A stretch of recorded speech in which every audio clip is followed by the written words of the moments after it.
Okay. Audio check 1, 2, 3. Okay. So, I need to go and turn off my car because it is currently on and trying to warm itself up due to the impending frost Armageddon that's going to be happening outside over the next 12-ish hours at my home location. So because of that, I'm going to be going and taking care of that. We'll probably get started in about 6 minutes, I'm going to say. But I will be back in a moment.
told you. Gonna get all tangled.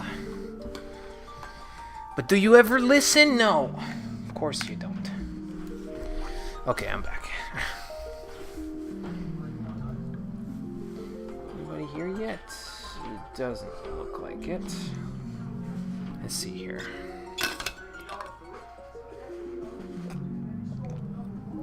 Oh, just me. That's okay. Alrighty.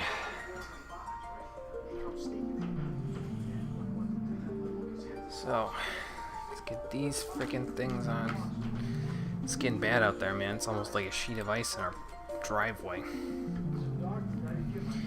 Big, fat, puffy things of snow falling out of the sky. It's nuts.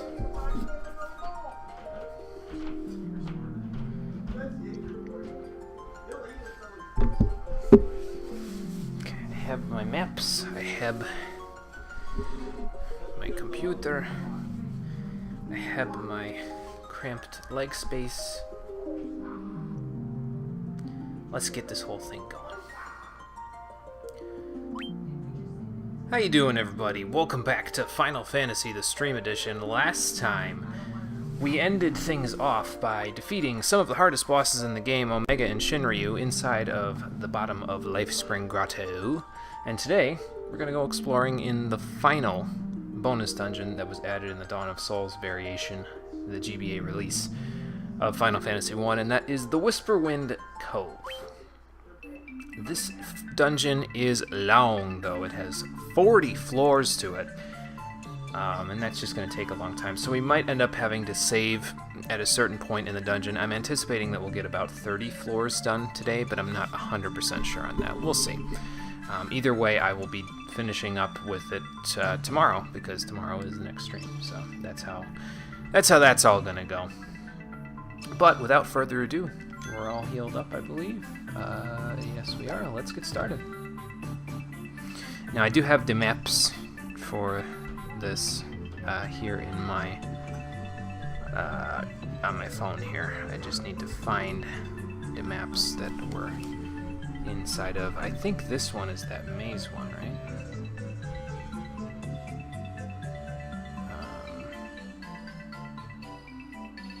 Yeah, this one is the maze one, so let's see if I can find my way out of the maze.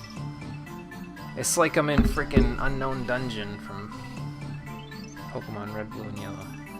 I believe we need to go this way. That way there is a dead end. There's only a couple treasures on this floor, and they are all in the center room by the looks of it. And as usual, nothing really super special in terms of the enemies here, so instead of spamming Ragnarok there, we'll just stick to our usual plan from before of healing staff, and we'll do Thor's Hammer. Death Elementals are not resistant to Thor's Hammer, so that makes things a little easier. So if we keep doing this, we'll be topped off, and then we'll be in good shape.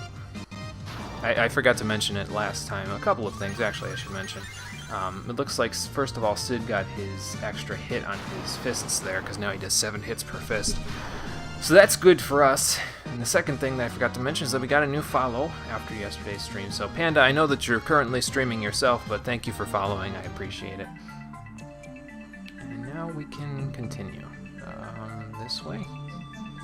We want to get to the center because the exit is in the... We started it in the bottom right, and the exit is in the top left. So we want to go through here, grab some treasure, and then head to the other side. Okay, well that's not terrible. I am using a different map thing on this one than I was on the other one, and this one has the full detailed maps ripped directly from the GBA version of the game, so that should make things a little bit easier. Down, around, or I could just go up this way. Let's see if I can do this with one hand here. And then, yeah, this way. Okay. I'm good now.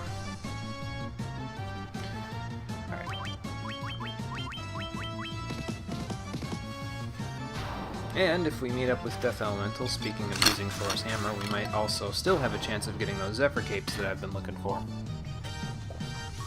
Be nice to have, but not entirely counting on it happening, because we've got plenty of good stuff already. The only stuff that we're missing, if I can, I would like to get a piece of body armor for Norn. I'd like to get a piece of body armor for Cid. And I'd like to get a piece of either another Sage's Surplus or a piece of body armor for either Moira or Russo, because I got that Sage's Surplus last time. So that can be the body armor for one or the other of them, but not both, obviously, because I only have one piece. So, as long as I get an effective replacement for one of them, we should be in good shape.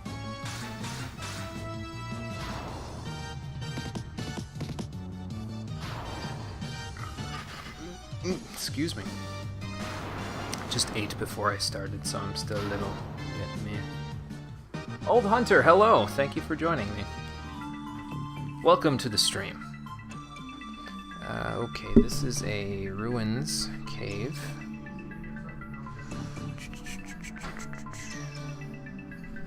Could be one of these two.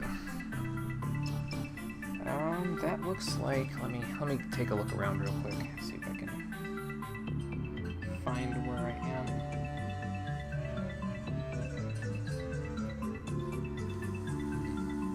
am. I have, in fact, heard of the Dark Souls remake. Yes, I'm looking forward to it. Yes, you're right. More like remastered. Yeah, I'm looking forward to it. I don't know if we're gonna do Dark Souls right around when the remaster drops, but there's a distinct possibility that we might. We'll see. We'll see how I feel about playing another Souls game at that point, because we're gonna play Demon Souls not too long after I'm done with this game. So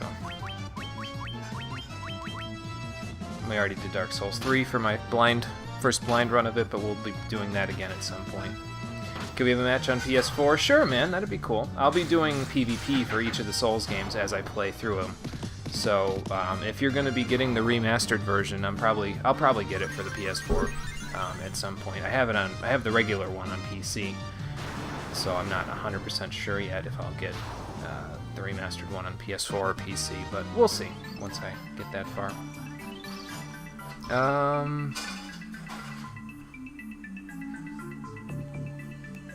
think this is okay. Well, there's a treasure there, so that might help me get my bearings. Okay, I know where I am. The exit is basically straight north, so that's cool.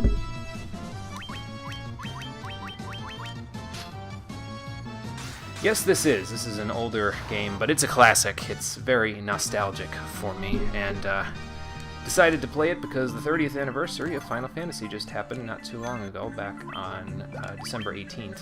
So that was when we started this, basically. I'm going to give this silver apple to Cid because he was having HP problems last time, so he could probably use a little bit extra. Norn could just use a straight upgrade in terms of the Giant's Tonic, but Cid, he doesn't need that much more, just a little more.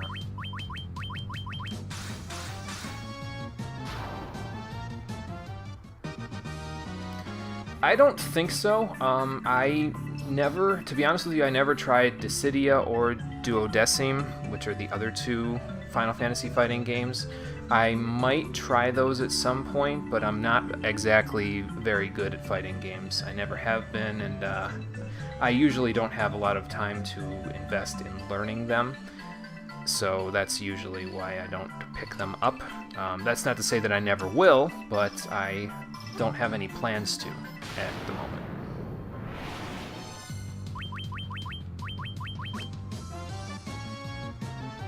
I do love the series, though. The main line entries in the series are some of my favorite games of all time, so just never really got into the fighting games, that's all. Missing out on a lot of treasure chests that could be here, according to the map anyway. Yeah, we were just having this discussion on the last stream. The random encounters and the encounter rate are pretty high in these areas, and they can get annoying.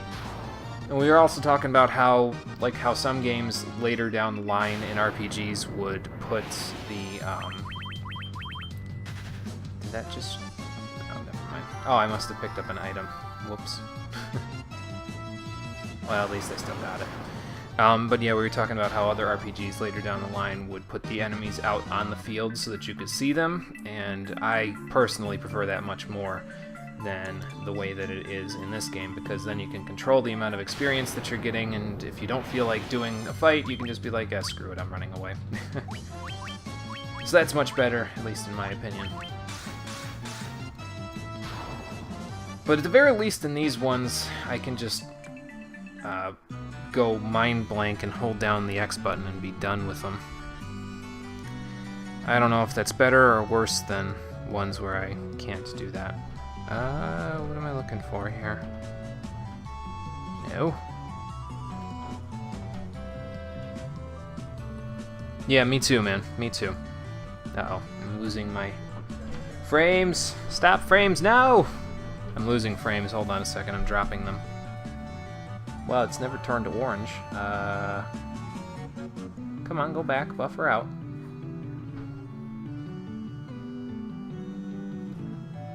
Is it good now? That looks steady to me. Okay. Well, gives me a second to look at the ice cave maps that we've got here. We should be coming back in just a second, yeah. It's, my connection is not the best. It's okay, but it's not great. Okay, treasures to my east, exit to the north. So we're going north because I don't need all the crap that is in those treasure chests. It's mostly just random items, so. Another one of these. A crystal above me. That is this one here. This looks like the basement third floor of the ice cave, sort of. What the hell are the stairs?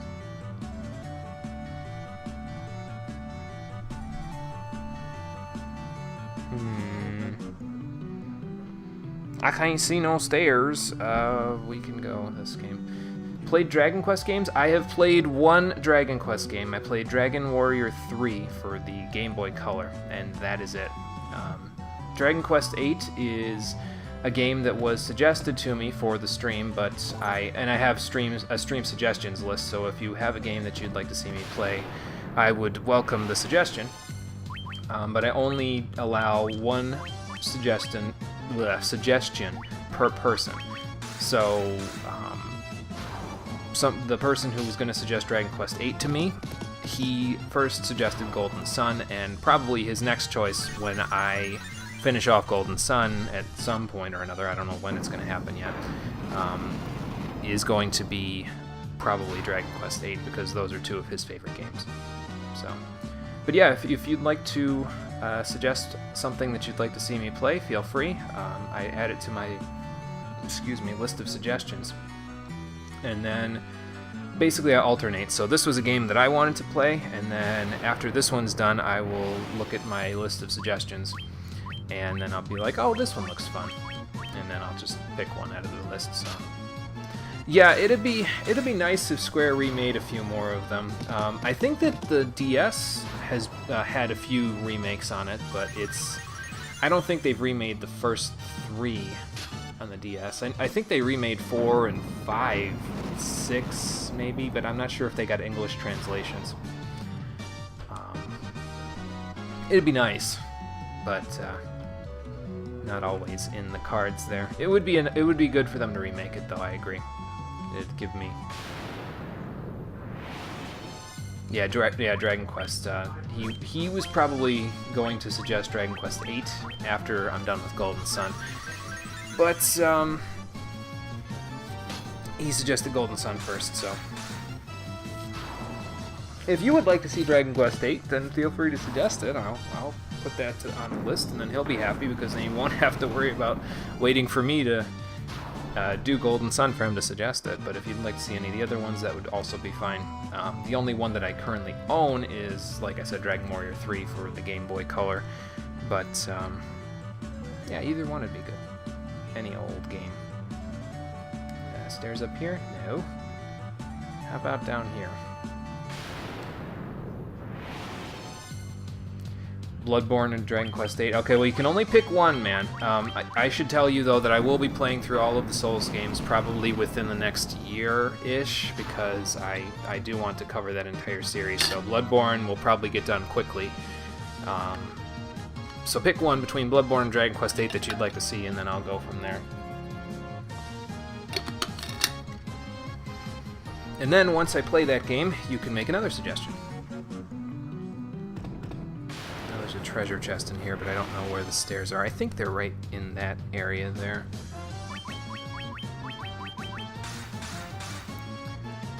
Just to my left, but we'll have to see in a second. Bloodborne. Okay, after I'm done with the stream, I will add it to the list of suggestions. It's a Google document that you can look at. I don't know if I have the link anywhere on the stream. I should probably put the link in the widget on the stream or something like that so everybody can see it. But I will add Bloodborne to the list as soon as I'm done with today's stream. And if anybody else suggests it, their name will be added next to your name for the suggestion.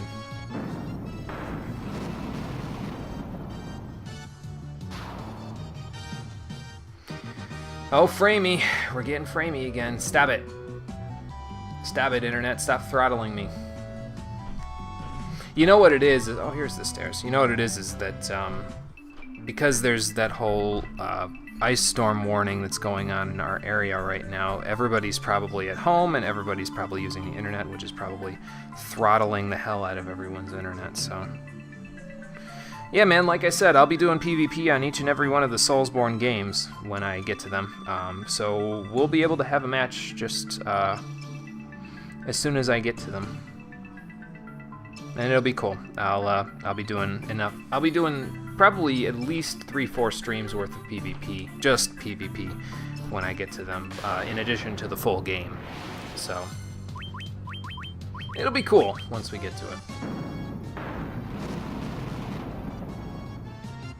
I can't guarantee that I'm going to be incredibly good at it because I'm not as good at PvP as some of the people who post videos about it on the internet, but I will give it my damnedest to make sure that it's not entirely one-sided on your end of things, where you just stomp me to death. So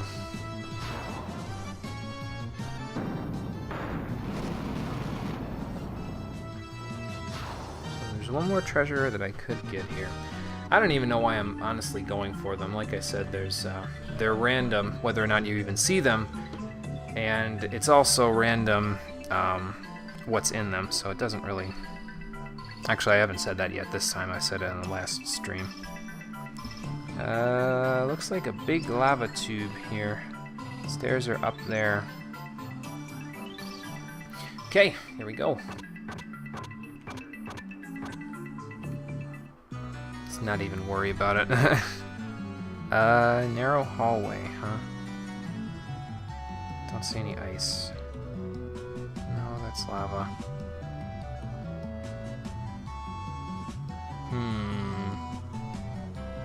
Oh, this one. Okay. And stairs are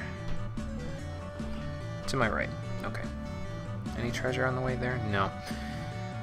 So, unfortunately, we talked about this in the last stream, although you weren't here for that old hunter, but when it comes to treasure hunting in the bonus dungeons here, I'm very pragmatic about it. A lot of the items that are in here, I really don't need all that much. I've got basically everything I need to beat all of the bonus bosses already, and I don't feel like running through this place over and over again to get better loot.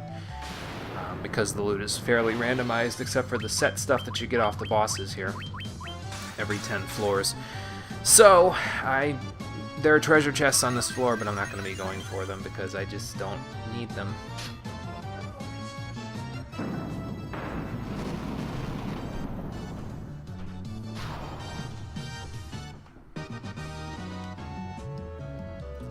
How much progress? Well, we're already on basement 8th floor, so that might make things a little bit better in terms of how quickly or slowly we get through here.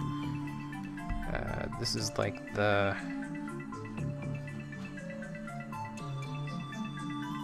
This is like the basement third floor of the Cavern of Earth, actually. So there might be a chest over here. If there's not, then I'm just gonna go back because the exit is north of me from here. And actually, the boss fights that we have in Whisperwind Cove here aren't as challenging as the final boss fights of Lifespring Grotto were last time, so might actually go a little quicker today because I don't have to spend 45 minutes fighting bosses at the very end of this. They spread the bosses out every 10 floors, so that should make things go a little more smoothly. Nothing there, okay. Yeah, we've been there. Might be 3 treasures in here. There's 2, at least. And that's why I usually don't hunt for them, because some money, Phoenix down, like, come on, guys. You can do better than that. Okay, fortress floor. One more. This is the last floor before we get our first run in with a boss. And it is this one here. The way out is just south of me, and there's 2 treasure chests I can run into along the way. Okay. So let's go get them. Ooh, stamina plus, that's not bad. Who needs that? Let's see, you've got 26, 27, 39, 27. That doesn't affect 33, 18, 42. Okay, so that probably doesn't affect your ability to tank hits from AoE spells there, Sid. So instead of giving it to you, I think I'll give it to Norn. That way, her and the others are basically all set and ready to go in terms of, like, they're all even on their amount of stamina that they have there. Is everything still in the same spot? No, not quite. There we go.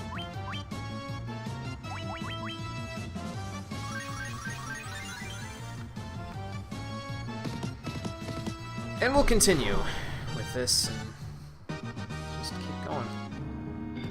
Next floor's boss, and then 10 more floors.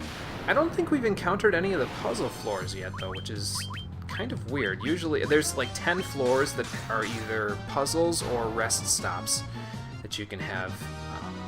Like 10 individual floors that all have puzzles on them, and then there's like, out of those 10, 2 of them are like pit stop floors where you can rest at an inn and buy some items and that sort of thing.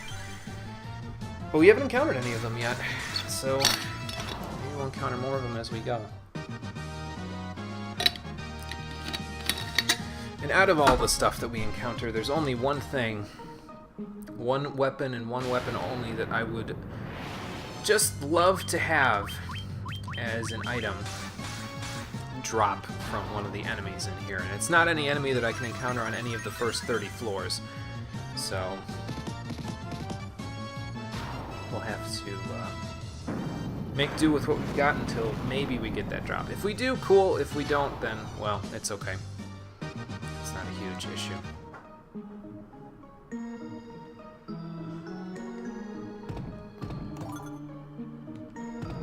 Well, don't need eye drops. Here's the exit. And basement 10th floor. So now, let's see here. I think this one's fairly straightforward.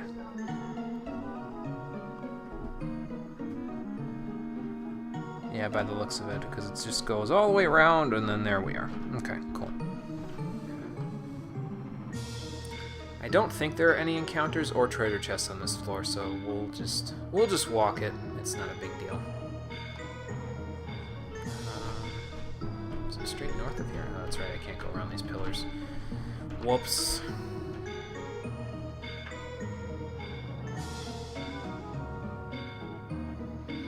The exit's in the center of the room, which we will slowly meander around to.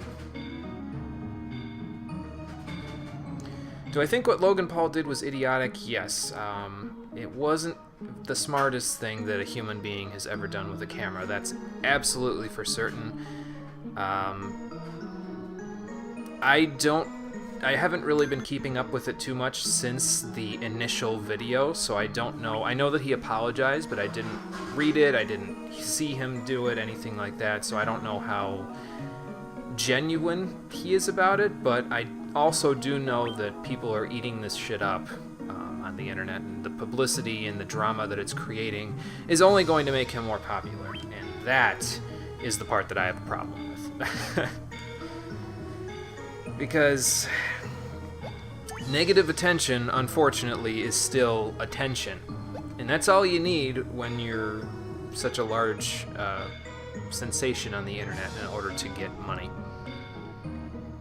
So I don't like what he did, but in a business sense, it's still going to benefit him, and that part sucks. Funga! Okay, sure, why not? Hey Typhon, how's it going? So he is a Final Fantasy VI boss. Yes, he was being disrespectful and not very nice about Japanese culture and suicide and all of those things. So not the smartest thing that anyone's ever done with a camera, like I said. I'm going to turn the music up for a quick second because I love this remix. Hold on.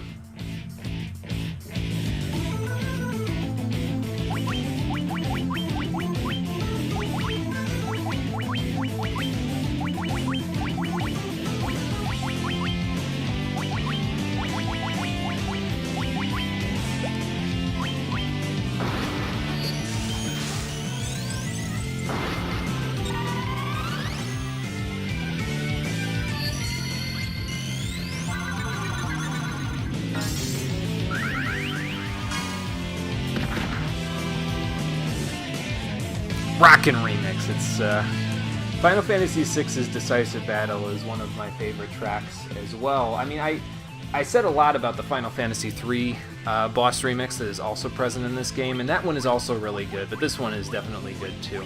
They did a really good job with pretty much all of the remixes in this version of the game, so that's pretty nice. I like that.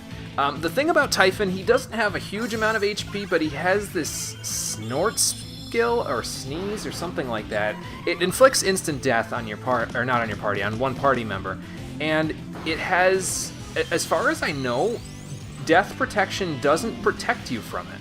So, I mean, it has low accuracy, but it might just outright kill us anyway. So I don't, according to my sources anyway, I don't know how true or not that is, but the other thing about him is that he's weak to Blizzaga. We have 2 forms of instant death protection on everybody, though, so if, in fact, the source was wrong and death protection does help you, we'll be fine.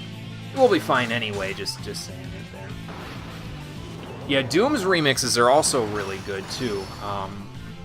Doom is a game that I've been meaning to play for the stream as well. I don't know when I'll get around to that, but we do currently own it, so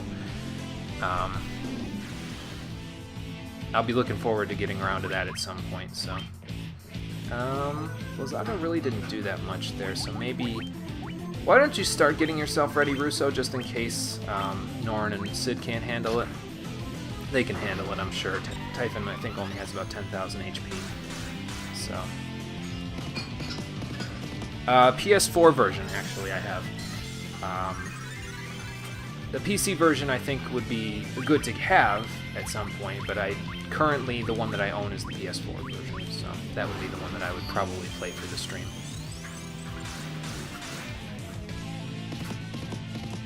He's got a little bit of defense there, doesn't he?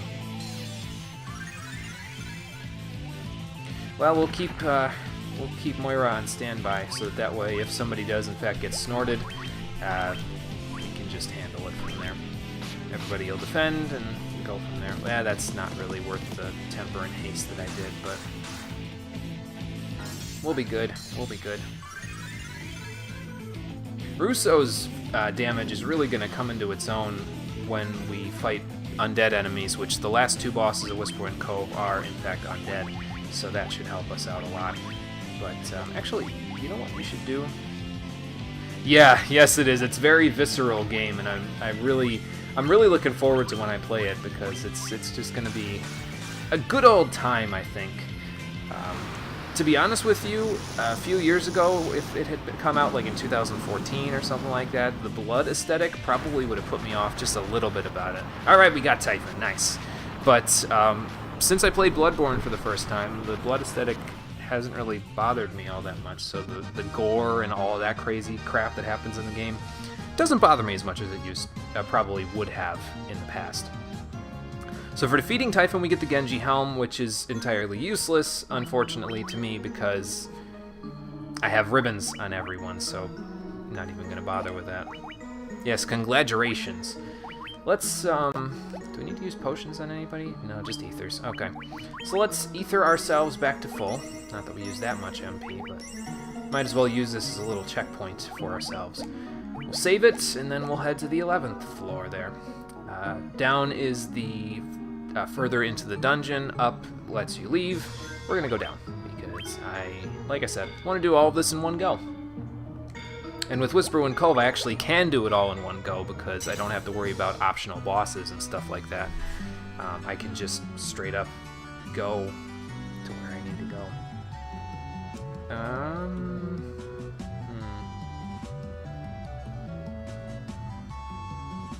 This is this one, correct? We're actually really close to the exit. I guess we can go look for one treasure chest while we're here because it's right down here. I love JRPGs, man. I've played them since I was a child, and they are just very nostalgic for me, just the style of JRPGs. I love action RPGs too, but JRPGs are my jam. I've played them for a long time, they're nostalgic for me, and I can't get enough of them. There are certain times where I'm not in the mood for JRPGs, where I'm just like, I just need something more action-oriented than this, but most of the time when I feel like picking one up, I'll just toss one in, and there you go. That's all there is to it. Okay, another Earth one. That's probably one of these. We only had, like, what, one of them? Maybe two. That looks like this one. Stairs are all the way over on the other side. There's another treasure room along the way with 3 treasure chests potentially in it. Okay, so we'll go that way. I might be picking up more treasure chests in this one. Yeah, being in the right mood definitely helps. I can probably still pick one up and play it even if I'm not in the right mood, but I don't think I'll have as much fun with it. It's just like any other type of game, really. If I'm in the mood for it, it's a lot of fun for me. If I'm not in the mood, I could probably still play it, but it won't be as fun for me, so.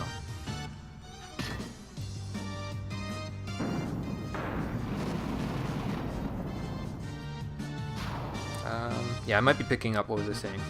Was it the treasure chest? Yeah, I might be picking up more of the treasure chests in here because the gear that you can get from some of these chests is actually better than the gear that you would be able to get from some of the other ones. You can start getting exclusive equipment for like all of your party members, although I don't know if necessarily that's on these floors or if that's on the floors farther down in the cove. We'll see. I usually don't use the flee command, because, to be honest with you, I can pretty much kill them just as quickly as it would take my flee command to actually go through. I probably could get away with using the flee command because I have a ninja in my party, and that adds to my agility a lot, but, if I can just do this, like, that's just as easy as turning everyone down and running from the battle. Now, if this was a game like Final Fantasy V or Final Fantasy IX, where running away from battle or, you know, picking a specific command has a direct effect on one of your attacks, then yes, I would be running. No questions asked. Put a thief in my party and run away. That's it. But in this game, there's no real benefit to running away other than, you know, escaping the battle and not having to deal with it. So I'm just like, This does the same thing in the end, in the long run. Each battle takes about 10 to 15 seconds whether I run away or fight, so might as well fight about it. Plus the enemies in here really aren't anything special, so. And we can get levels like that pretty often if I stick around. Well, that wasn't too bad. Another Mega Elixir, well that was nice. We only really need one more Mega Elixir for the entire game. For the bonus boss of the PSP's bonus dungeon there. But, yeah, having that one around is going to be helpful. Healing staff there. And, you know, let's go back on Thor's hammer, actually, because the mage's staff won't help me if I run into death elementals because they resist fire.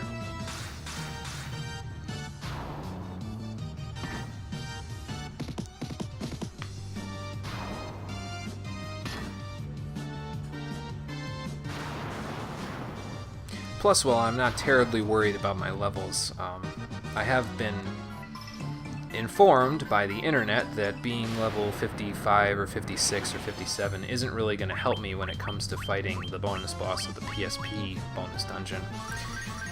Because most people fought them at like level 70, I want to say, or something like that, and I'm like incredibly underleveled for that, and I don't plan on grinding at all because this is on a stream, and for me anyway, grinding isn't entertaining, and because I don't personally find it entertaining, I am of the opinion that my audience won't necessarily find it entertaining.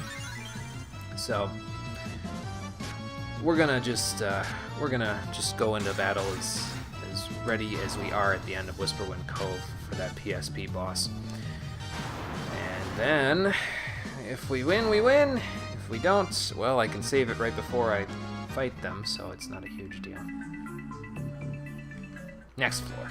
Basement 13 is an ice floor, and I start in a big open area.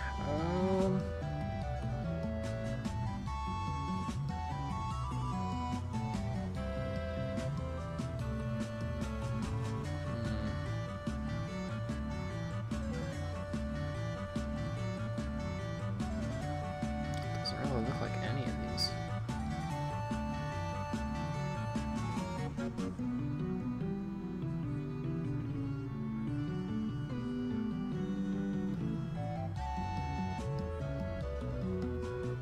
Oh, okay, gotcha. Yeah. Final Fantasy 15, I have played about the first couple of hours worth of it, and I haven't picked it up since because, not because I didn't like it, I did like it, I liked it a lot, but because of the fact that they didn't quite finish up with all of the DLC that they wanted to do with it yet. And that's the way that I personally play, is that if there's a game that I'm interested in, but it's going to have tons of DLC released for it, I'm going to hold off on playing that game until all the DLC is released.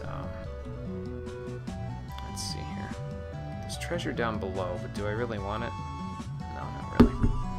So up this way is the exit. So I haven't played more than the first couple of hours of Final Fantasy 15 because I'm not... they're not done with the DLC for it yet.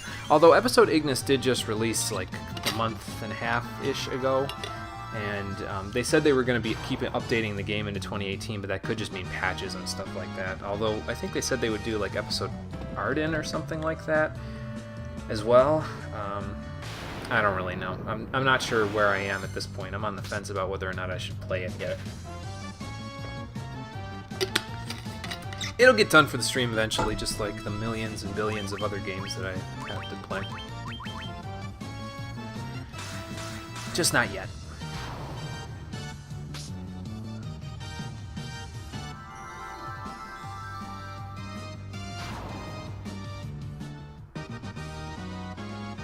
Yeah, just a little bit too much. I think there's a season pass, though, for Final Fantasy 15, isn't there? Or maybe I'm thinking of a different game that has lots of DLC and a season pass. I'm not 100% sure, actually, now that I think about it. But yeah, it is a bit pricey, but when I decide to play the game, as long as I like it, which I did like it when I played it, I'm okay with purchasing, all the DLC that are for it. I mean, if I like it enough, then I'm gonna want to play the DLC in its entirety. So, okay, this looks like one of the puzzle floors, I think. This is the one with the, let's see, not the town, not that one. No. Oh, here we go.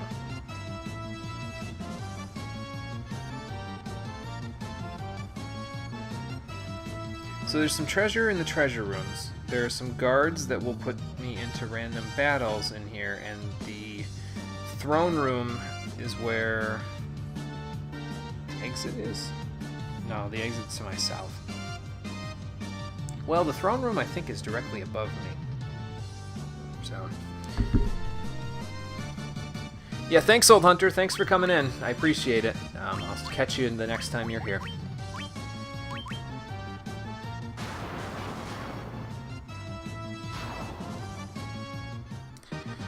So we'll go to grab these items first. Yeah, throne room is directly above me. Another silver apple, nice.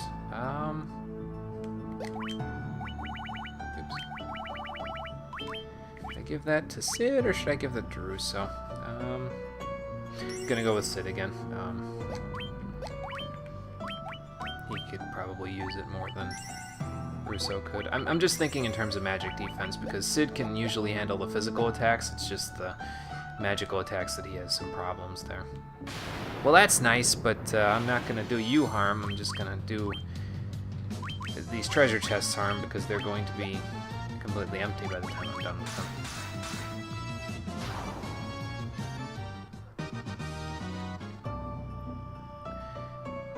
Bye-bye. And it's like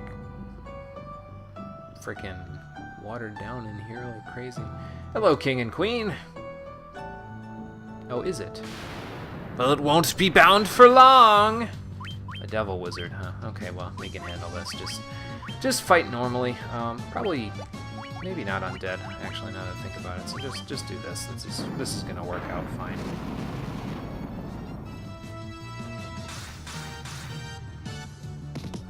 Actually, she's got pretty good defense, but not enough HP to last her.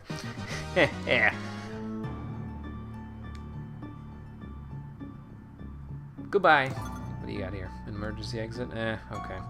How about the king? You shall not pass! I don't know about that, Mr. Pharaoh. I think you're gonna die. Yeah, just not enough HP on these guys to really last. Your armies are still alive, dude. Well, as alive as undead is, but now you are not. So there's treasure in the offsetting rooms there, but I really don't need it that badly. So I think we'll just head straight south to the exit. We'll just cut through any of the king's guards that get in our way, basically. And then we'll see where we end up from there.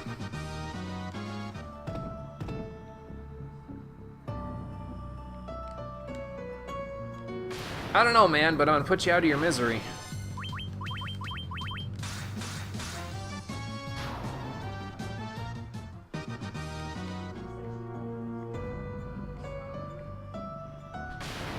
We won't kill anybody that we don't have to, though. Not worth it. I love how I said last time, though, that I was going to be using the Judgment Staff and Ragnarok more often when I need to blast things, but I'm really not yet. We don't really need to just yet, though, because a lot of the enemies that we're fighting here aren't all that troublesome. At least not yet. Maybe when we get to the lower floors, they'll start getting more so, but until then, we'll be okay.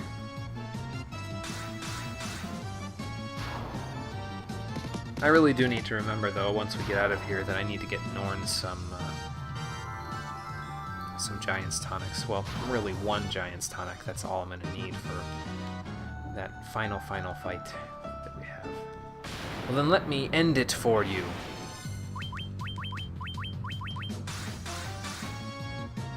I think I started talking about this last time, but I never really, finished my thought.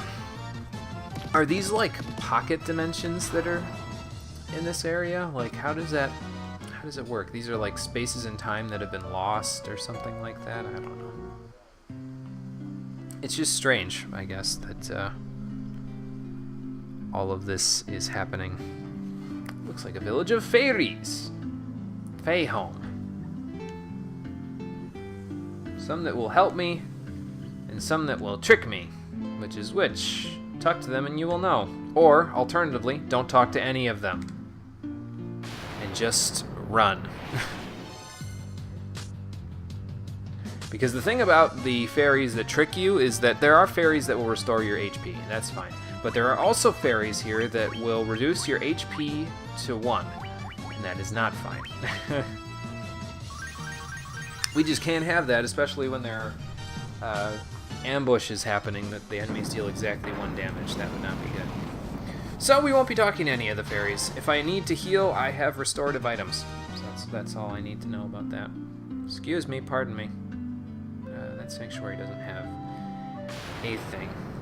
Exit is to the east of me and then to the south, but we can't go south and then east because there's a big old lake in our way. Ugh, excuse me.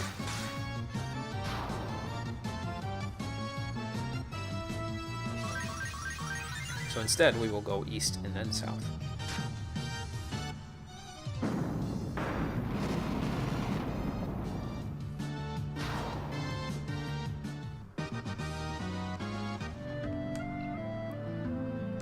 Excuse me, pardon me. Coming through. Ooh, chest. Yeah, white fang. Ain't no thing that I really won't. I thought the stairs were right here. Maybe they are. Maybe I need to talk to this fairy to get them to show up. Hello?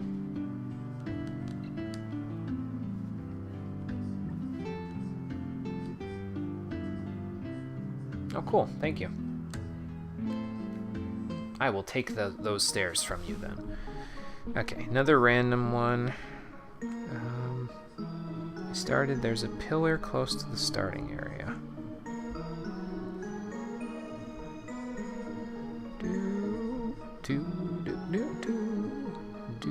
We're already there.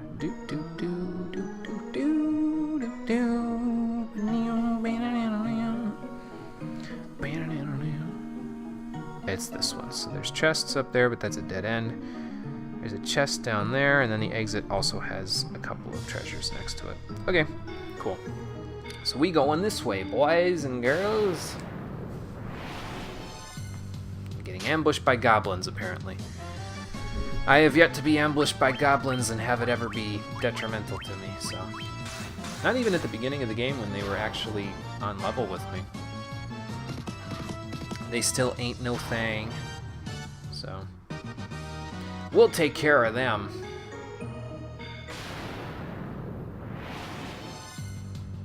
And more death manticores. But yeah, to be honest with you, I feel like the Whisperwind Cove is actually a little bit more straightforward than the Lifespring Grotto in a lot of ways.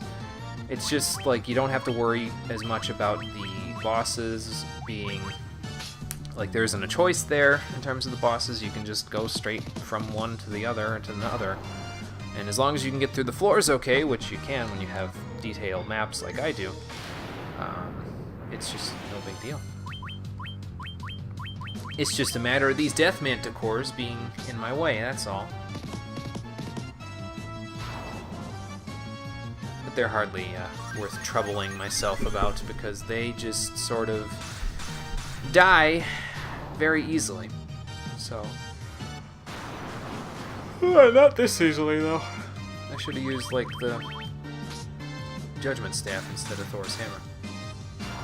Oh well.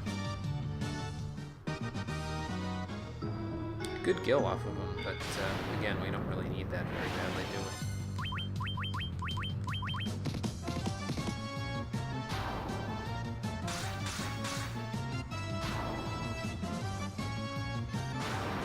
And in a few more floors, we'll be on the 20th floor, and we'll have gotten basically half of this dungeon done in about an hour, which is pretty impressive.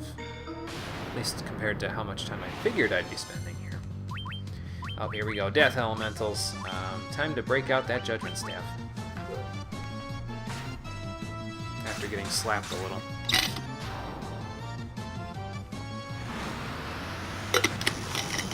How do you like nuclear fission?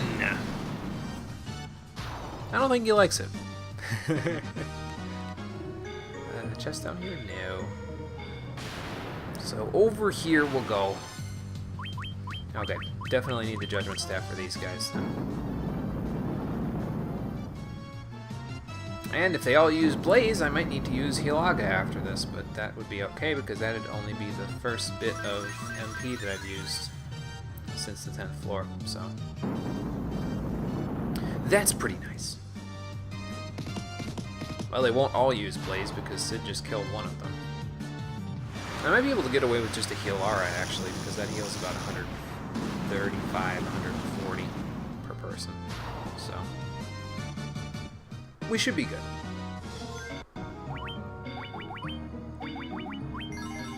Oops, I used it again. My bad.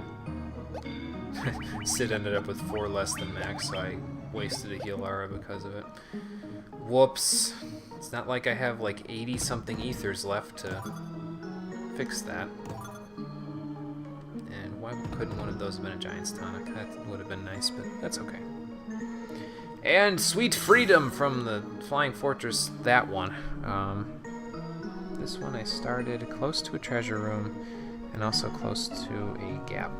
Okay. That would be this one.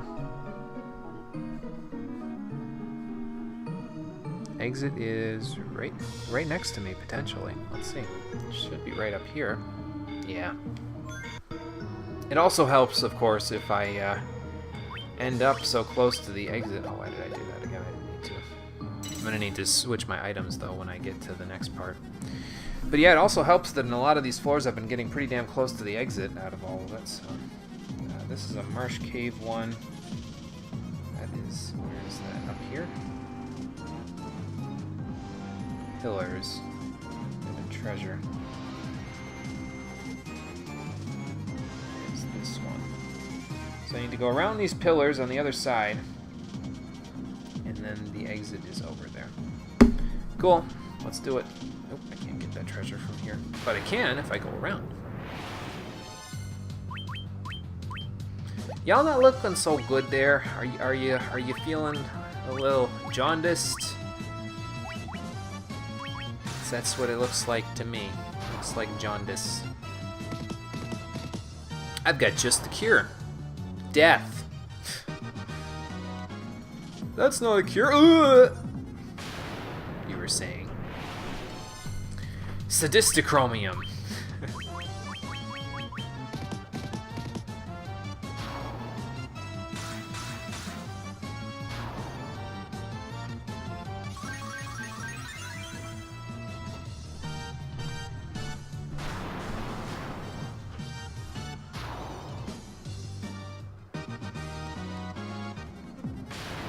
Further up here, if we can ever get away from all of these random encounters. And exit should be just left. I'll probably pick up that treasure, though, since it was taunting me when I got here at first. And then we'll come.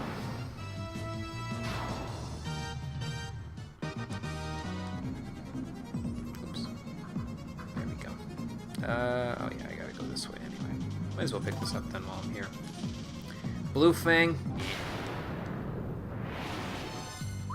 I suppose it does the same thing as my attacking items, but since the attacking items are infinite and the fangs are not, it's like, do I really need those?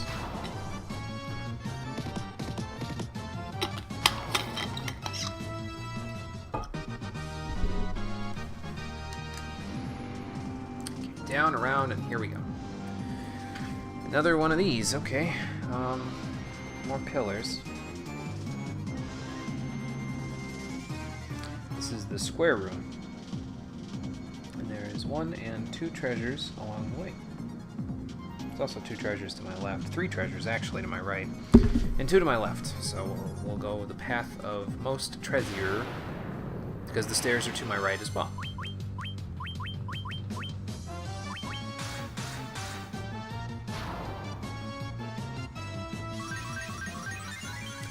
Too bad these Skulgers aren't Bone Barons, otherwise I might actually feel some remorse for killing them.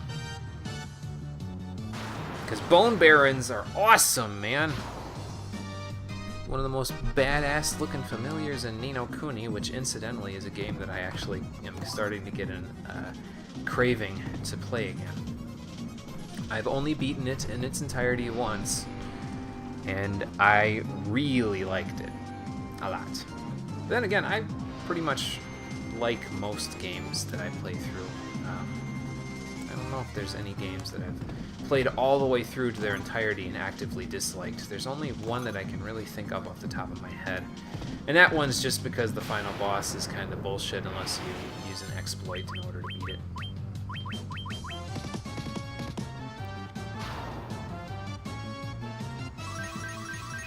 I don't know if we'll ever play that game, but you'll find out what it is if we do. Maybe when I start running out of ideas. You know, when I'm about 45.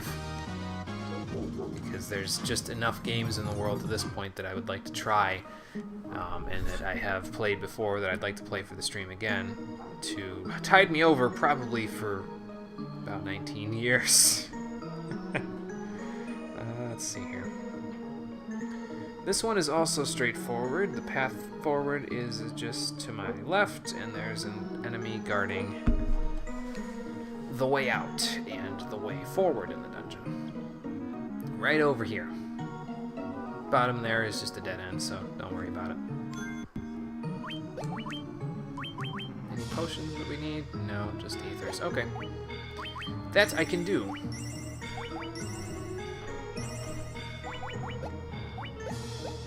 Alright, we haven't wasted too many of our resources yet, and we're already at the halfway point of the dungeon. I was going to say on the halfway point, but that doesn't make much sense, does it?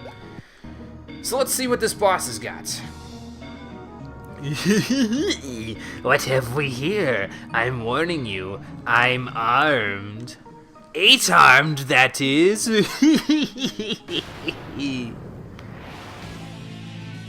Orthros? That's not his name. He's an octopus. So we have Ultros from Final Fantasy VI to fight now, and he's probably about as bad as Typhon. Typhon, excuse me. He doesn't have an instant death attack to hit you with, but he does have some pretty powerful physical attacks, so we're going to want to get Protera and Invisera up on ourselves if we can afford to there. He also has Ink, ew, but we have protection against most statuses at this point, so I don't think that's going to be a problem.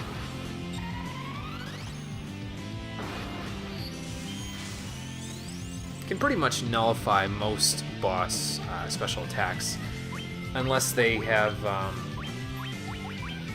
what's it called? AoE stuff that they have to do. And if they do have AoEs, well then, you might be in a little bit more hot water, but you can pretty much mitigate a lot of boss attacks in the late game here by having protection against statuses, which is why ribbons are so important.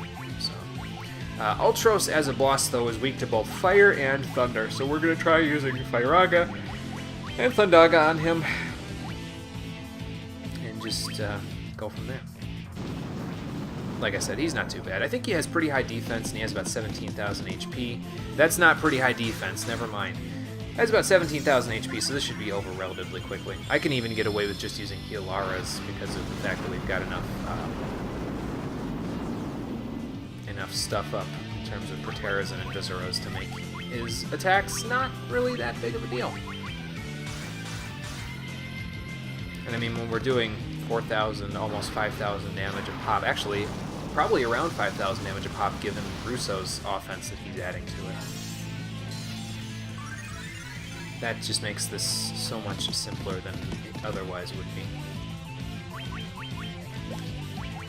We'll use Firaga, make him deep-fried calamari before we go here. Because even with 5 hits, like I said, with Invisera and Protera on us, he's not dealing very much damage with those physicals.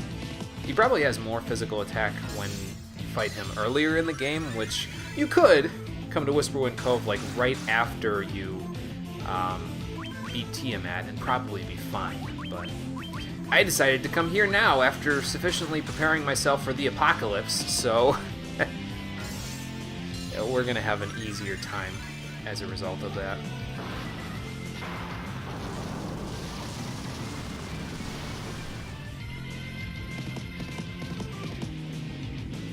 And gone! Goodbye, Ultros. I will see you again, my friend, in Final Fantasy VI. He's another one of those minor antagonists that has a lot of character. Not as much as Gilgamesh, though. I don't think anybody can really compare to Gilgamesh in terms of minor antagonists with so much character in Final Fantasy series. I'm trying to think if there's any case where that might be wrong, but I can't really think of anybody. Maybe Dr. Sid from Final Fantasy XII. Now that I think about it. But I think that's about it. Anyway, for defeating Ultros, we obtained the Rune Staff. And that, I believe, is the upgrade we've been seeking for our healing staff. It casts Heal Aura when used, so that's pretty cool. We won't be equipping that to Moira because instead, we will be using it like we use the healing staff. So that means we can sell the healing staff at the next available moment. Looks like I just need ethers again. Okay, cool. I think the next two bosses that we're going to be fighting are a little bit trickier than Ultros and Typhon were there. The partners in crime don't exactly get the best boss fights there, but that's because they're the first couple of bosses in the area, so that just makes it a little tougher for them to do much of anything. Boom! Let's get out of here. Okay, another Marsh Cave one. We've only got a few of these left, I think. And that is the straightaway tunnel. Exit is in the center there, and there's treasures off to the sides, but I don't really need them that badly. There is one treasure along the way, though, so after we fight these jaundiced ogres, we'll probably do something about that. So yeah, now you can use the Rune Staff to heal, and it just heals a whole lot more than otherwise would. Let's get everybody back on the stuff that they need to be on here. Not that we need that kind of healing, but it's there, so you can just cast Heal Aura, and bam, there you go, 120 HP for everybody when Russo uses it. Almost 150 when Moira uses it, so that's pretty nice. It will help us a lot. Here's a treasure. There's a Giant's Tonic. Thank you. Now I don't gotta go buy it. There's the stairs. We can go for one more treasure. It's up here. A Soma Drop. I'm glad I went for that. That gives you a little bit of extra MP. I don't know if it's 5 or 10, or let's look. Max MP by 5. Okay, that's cool. Probably Moira, honestly. I mean, her Healagas are the most expensive spell that we use on a regular basis. And I mean, Norn has enough MP. All she does is Temper and Haste. Pretty much just haste people, really. So she's got enough MP to get by. Moira, on the other hand, can use all the MP she can get. So there's that. Alright, that's enough. Let's go to the next floor. Oh, here we go. Another puzzle floor, sort of. They call them puzzle floors, but they're not really puzzles so much as they are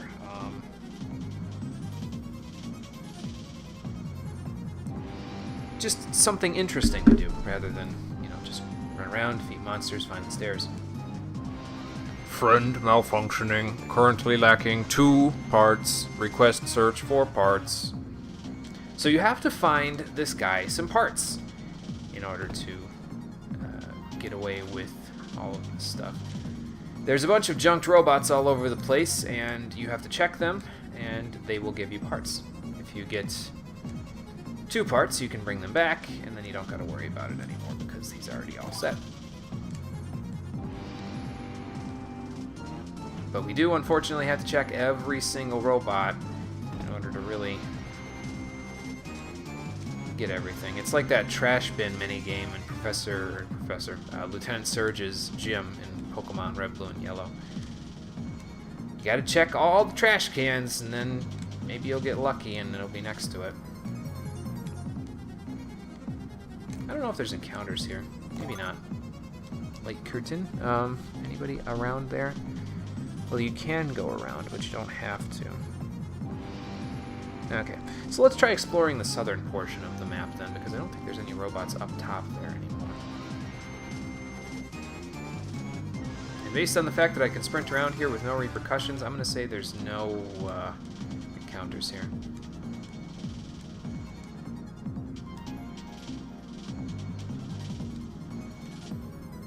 So eventually we'll find a part, but we need 2 parts, so... There, let's check inside.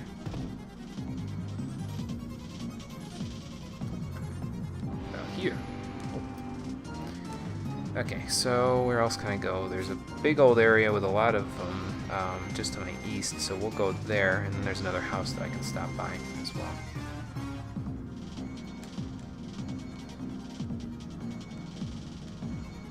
Ah, got a part. You obtain the audio circuit. Nice. That's one. How about two? Oh. Not quite. Well, since there's no encounters here, we could probably run around and just find all the treasure chests that are available here.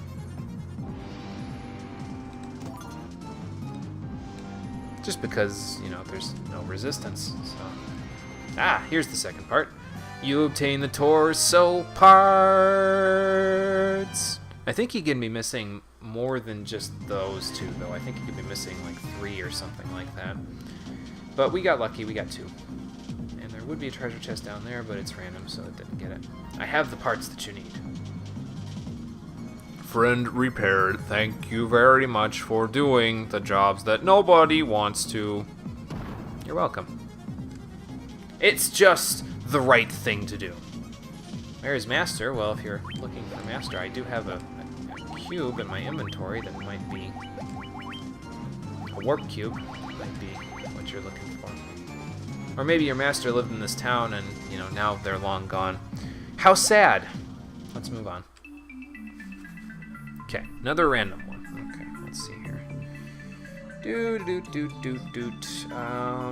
That looks like a lot of little tunnely like things, areas. We were there already.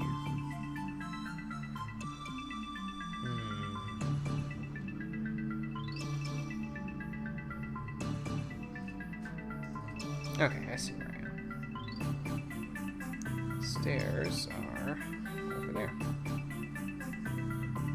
You gotta go up and around, and there's no treasure along the way, but there is a treasure chest not too far off the beaten path that can give me treasure room, I should say, that can give me 2 treasure chests, so we'll do that. Okay, now we're starting to run into things a little bit more challenging there. There's dark wolves down here. They can be... I don't actually know if they can be hard or not. I guess we could use the Thor's hammer on them and find out. Oh wait, hang on. I don't need you using that. I need you using the rune staff. Of course, they'll probably die anyway to Norn and Sid's assault. Or maybe they're just rare enemies. I don't know. The point is they're gonna die. And then we're gonna move on. Oh, the Catopopaz didn't die to that, huh? Well, they'll die to this. Not that, but, you know. The other stuff.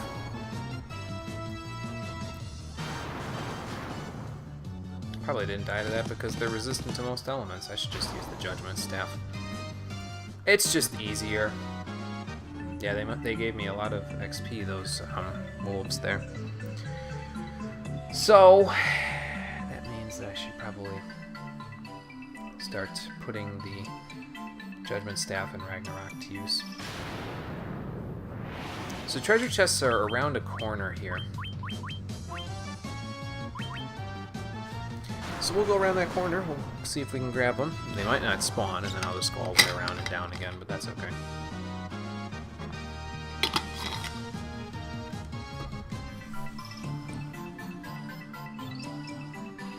Here and in here. Okay, well, one of them spawned.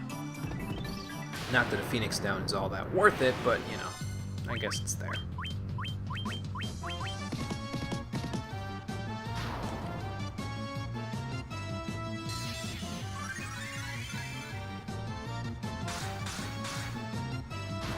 Kind of hoping that, because I believe there's 2 different towns that can spawn here in Whisperwind Cove. There's one that you usually get around the 20th, 25th floors, stuff like that. And then there's one that can spawn in a random location, and it has different inventory depending on where it spawns in the dungeon. So, well, that's not that threatening. So I'm kind of hoping that one spawns later on in the dungeon so that I can get the best possible loot out of it. Because I think if it spawns on like the 30th-ish floors, that's when you can buy stuff like Zephyr Capes from those guys. Like, you don't have to worry about finding them off of enemies that drop them. You can just straight up find them, so. That'll be nice. I won't have to worry so much about getting items at random like that. Especially rare ones like that. That's a Nooka! He's probably a little trickier than the regular average goblin. Probably also rarer than the average goblin. But he's also just as dead as the average goblin, so that's just fine with me.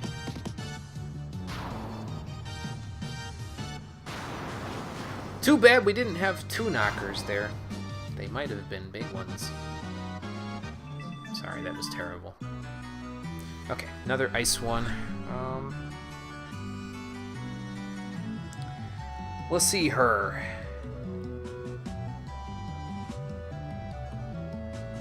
That is this one. Kind of looks like that one, but I think we've already been to that one. So maybe it's this one. Let's see what's south of us, and that'll tell me which one it is. This one is the one with tons of treasure chests off to my left. Yeah, we can go grab them. When there's a huge chunk of them, it's kind of like, oh, well, if it's not too far off the beaten path, I can give it a shot, because when it's not too far off the beaten path like this, there's a better chance, if there's more of them clustered together, that you'll get an item that you actually want, because the treasure list for each floor, like I said, it's randomized, but there's only a certain number of items that you can get on each floor. Like, there's a list of all the items that can spawn. And the more treasure chests that you get, the less you have to go through in terms of the randomness to find something that's actually worthwhile. So if there's like, and I think there's like 5 in this room over here or something ridiculous like that, so if I can get most of them to spawn, that's nice. Spider Silk, a Leonard Curtain, Cockatrice Claw, and a High Potion. Okay, so I didn't get really anything good, but yeah, you can get some better stuff that way if you do that. I wonder if these Reapers are a little bit more rare as well.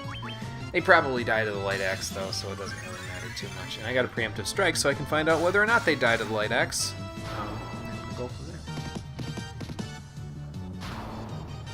Let's see it. If they don't, then next time I'll just... Okay, we'll use the Judgment Staff next time. Fine. Fine, Reapers, be that way.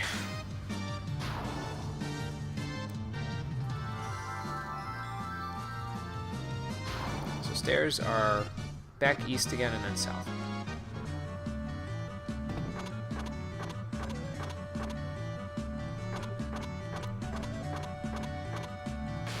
Right around after these spikes. Okay. I don't think we'll need Ragnarok, but no kill like overkill, man.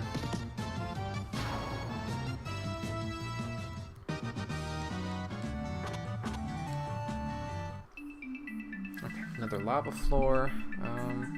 Let's see here.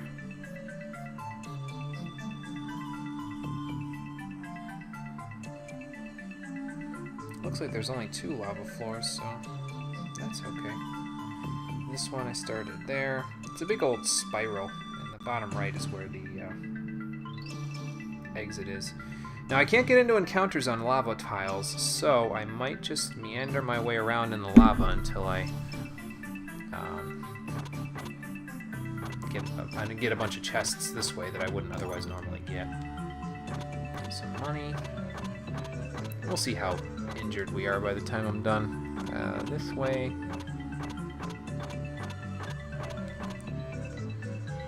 Here is a chest, over there is a chest, and then there's the stairs. So we'll see what we can find here. Another turbo ether, nice. That'll help a little bit. Next chest is over here, I think. Yep. Vampire Fang, that won't help. Because unfortunately, that's not a very good spell that's linked to the Vampire Fang. Okay, another one of these. Let's use a Healaga since we just stepped on the 6 million tiles like that. Is there any fortress levels that are like not these ones besides the boss rooms? No, it doesn't look like it. Okay, so it's one of these. Okay. let's see where we started. Diagonal pillars in a big center area. It's this one right here. Exit is just to my right. Welp. Bye. Oh, damn it. With Dual Knight, what are these all about? You actually do some decent damage, don't you? We're probably starting to get into the enemies that are a little bit more tricky to deal with in these areas now. So, probably start seeing more flares getting thrown around because, not that the enemies are all that troublesome, but they're troublesome enough where their HP is a little higher, and I'm going to need to be a little more careful. Thankfully, Russo can pretty much keep us healed all the way up to full by himself without using any MP, so... Wow, more than 440 HP, huh? That's incredible. I applaud you, sir. Unfortunately, you still have to die. Look at that kill, man.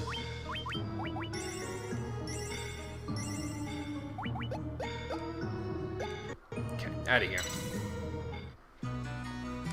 And I'm not too, like I said, I'm not too concerned about fighting and trying to find treasures and all that other stuff until we get to, like, the, later basement floors. Then maybe I'll probably be keeping my eyes out more for the later basement floors, because that's where the enemies that I actually want to fight are, and that's where all the good stuff is, so...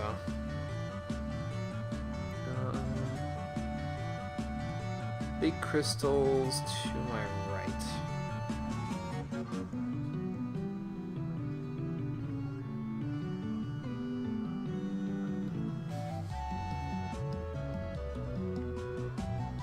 Oh, I was going to say it might have been a random floor, but it's actually not. It's the beaver floor! Okay, so we need to find a dude in the center here somewhere who has all these beavers. Hello. My precious giant beavers have all escaped. I hate to impose, but could you talk to them for me? I need you to lead 10 to the room on the right and 4 to the room on the left. Come see me once you're done. Okay, sure. So 10 to the room on the right, so that's 1, 2. Come back here. Hey! Hey! 3. Don't button mash, though, because that's how you get in big trouble.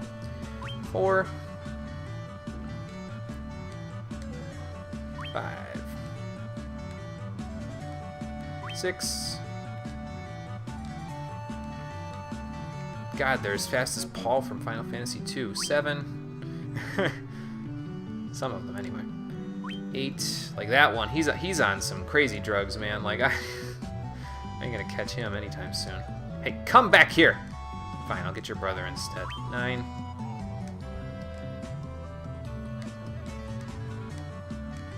Gotcha now. 10.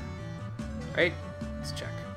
1, 2, 3, 4, 5, 6, 7, 8, 9, 10. And now 4 into the room on the left. These ones will be maybe a little harder because, oh, there's actually enemies down here. I didn't expect that.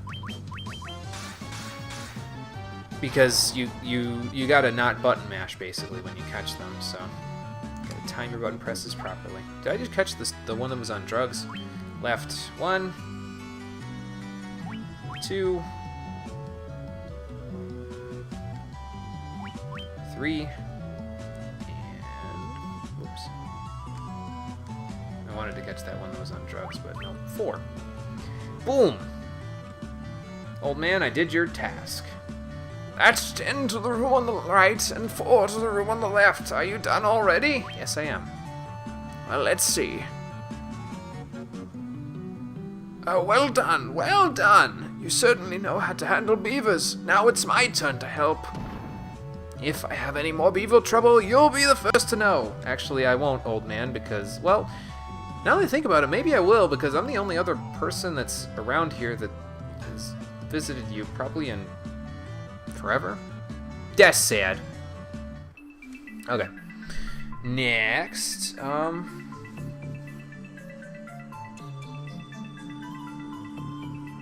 this is one of the random floors. It's a,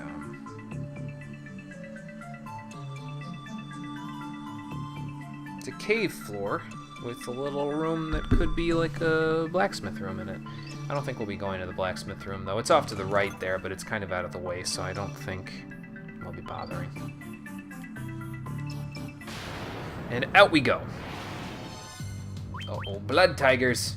So yeah, this is where you start running into, obviously, this is where the more powerful enemies of the Dawn of Souls part are.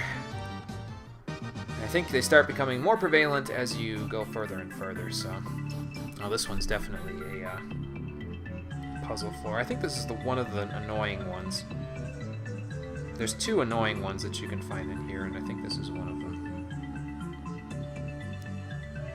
Because there's a bunch of dwarves wandering around, and they all need things. Okay. I don't know what SCART means. Probably means scratch, but you know. Okay, so to do this one, you need to follow a very specific order of operations. I don't think there's any treasures here. Oh, there is one, by the look of it. It's down here in this room, not to my right. There's 2, actually. Okay. But basically, what you need to do is you need to trade a bunch of items with the dwarves until you eventually get the Star Ruby, because there's another golem that you have to feed the Star Ruby to further to the right here. So, in order to do that, I need to head to, let's see. You need to go speak to the dwarf who's in the very bottom area by the door to the large room. So he's probably over by that second treasure chest, so let's go look for him. Down here. Might pass by the golem on the way. Oh no, he's in the other area. He's over there, basically. We need to trade around for it. Okay, so we get a carabao. So that's the first item that we need in the item chain. And it'll go from there. We need to find somebody who needs a carabao next. So let's see here. Take this to the dwarf above the top right room. Okay. So that's over. Get out of my way, dwarf man. I got no place to go but up. And you're in my way. 2 more. 2 more different ways that you need to go other than directly. Don't you go up. Okay, good. Is it this one? Okay. So he needs a carabao, so we'll give him the carabao, and he'll give me an ocarina. Okay, thank you. Now maybe I'll be able to play the Ocarina of Time? No, not really. There's a dwarf by the top left room who would like the ocarina. Probably that guy. So let's give him this. It's not too bad because there's only a few trades you need to do, but not that guy. Maybe it's this guy.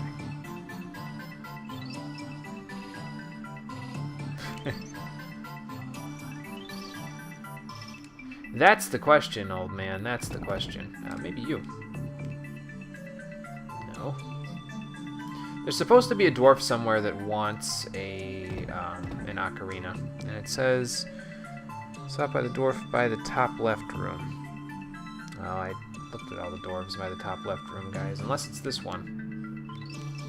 Yeah, I didn't think so. Okay, so we need to find one that wants an ocarina. So let's go have a look around, shall we?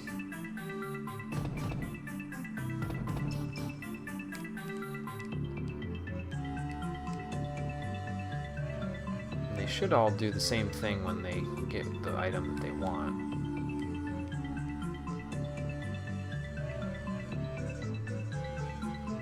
Let's see, I already talked to you. I already talked to you.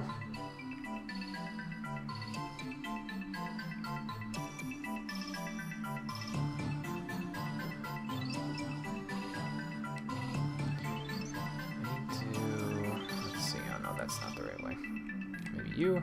Nope. No, I already talked to you. Never mind. Is there anybody up here?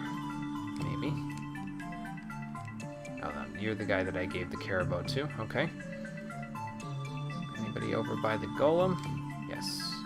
But I think you're the end of the... Oh, never mind. Sure. Here you go. And what do we get from him? A cogwheel.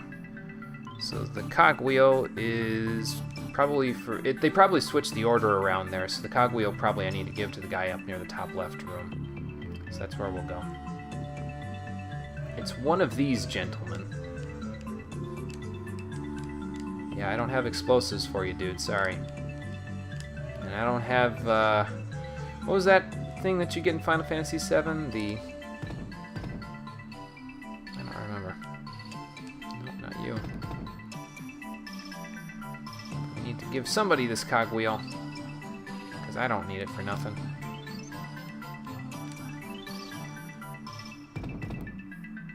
I don't think this is how actual Scottish people talk. I'm pretty sure their accents aren't nearly this thick. There you go. Well, you're welcome. Okay.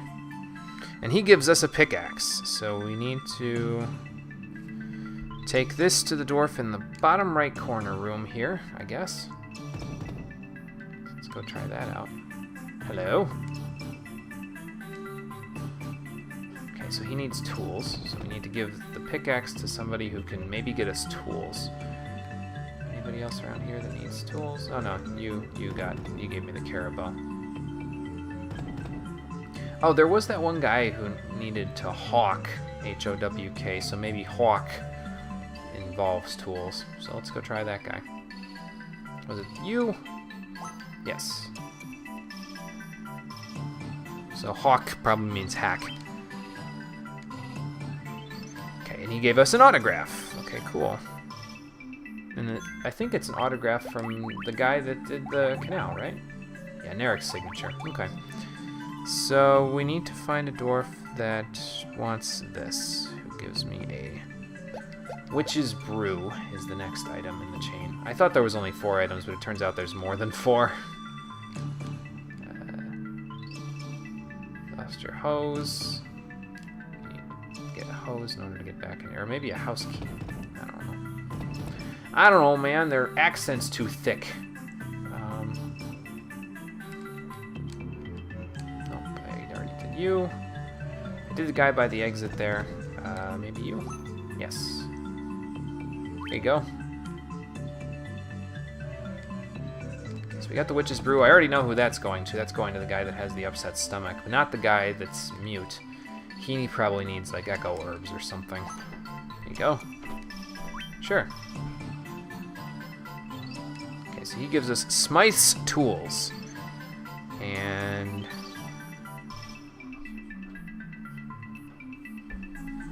okay, somebody needs tools. Not a pickaxe, like actual tools. I'm gonna keep checking this guy that Dot's in here, just in case. But I think he's picky about certain things. Oh, the key to his house. Okay, that's what he's saying. Teas, brie, beef. I don't know what he's saying, Scoob. Sure I have. He found a house key. Okay, so we know who that's going to because the other dwarf that was over here needed his house key. So let's go check him out. At least there's not random encounters while all this is going on. I'd probably want to pull my hair out if that was the case. And we get a cat's whisker. Let's see. I think this guy that was ellipsis-seeing over here is the one that wants the cat's whisker. Yeah, he just wasn't friendly to us. That's why he was ellipsising. He wasn't mute. He just didn't like us because we weren't a dwarf friend. And he gives us the Star Ruby. Thank you. So now we can take that all the way over here and head through the... oh, God, here we go. I'm going to push you till you go, dude, because I got places to be and people to see, and you're in the way. Thank you. Let's talk to the golem. Give him that Star Ruby, and he'll let me pass. Here you go.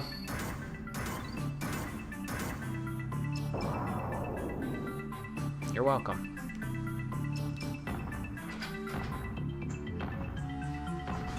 I don't know where he's going, man, but I don't think you can get out that way. Alright, so we made it through this puzzle floor, and let's head down. And I think that was 29, wasn't it? Yes, now we're on basement 30th floor. Man, this place looks like it's seen better days. What the hell's going on? Hello? Wait for what? Oh, he's dead. Crap. These people are all in so much pain! What's going on?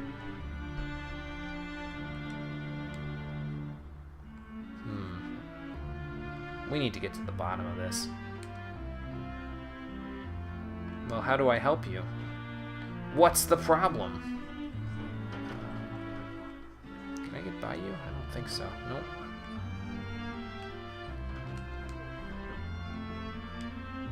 I don't think you guys have any idea what's going on. You're guarding a path. Maybe you know what's going on. A monstrosity beyond the bridge. Oh, that's no good. Okay, let me see what I can do. Just get out of my way first. Thanks, buddy. Alright, let's see what's in here. So this leads me back outside, right? Okay. There must be some sort of crazy monster doing this to them. And it's probably you. Let's see, I got a few potions, right? Yeah. So we'll just do that. And then one ether should suffice for Moira. Cool. I just have to... Oh, yeah, I got another X potion. Okay, that's fine. So let's save it and then take on this monster. Hello? I will usher you into the next world. I'd like to see you try, Phantom Train. We're fighting a train. Really? Man, I shouldn't have skipped Arm Day. Then I would have been able to suplex him with Sid. Oh well.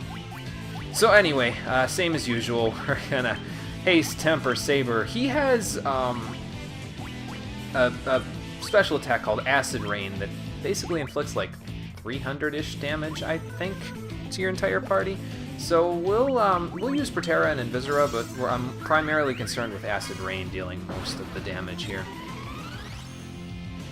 So we'll see how much it does, and then I'll go from there. It can probably inflict statuses too. Yeah, that's not too bad. It can probably inflict statuses too, but can't be that bad. We can keep up with it with Healaga as well. So once we get everybody hasted and tempered, and by everybody I mean Norn and Sid, we can start dealing more damage here. We'll get a Healaga going. I can probably have Russo throw the healing staff or the rune staff around too, just so that we don't totally bite it.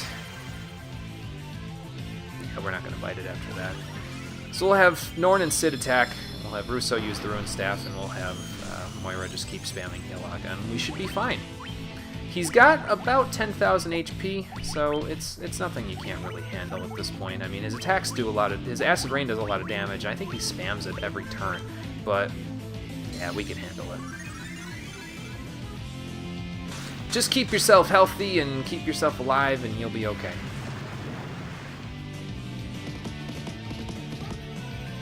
In spite of the high acidity value. And probably 4 rounds and he should be done. So that's good.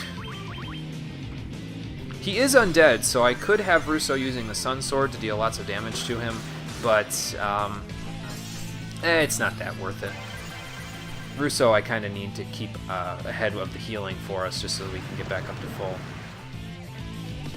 So we'll have him help Moira. Because the Phantom Train's HP isn't that high, so I think Sid and Norn can handle this on their own. Might take a few rounds, but we should be okay. Did I say 4 rounds before? I meant like 6 or 7, depending on the amount of damage we're doing. Of course, if he resorts to using his physical attack, we're fine, but, you know.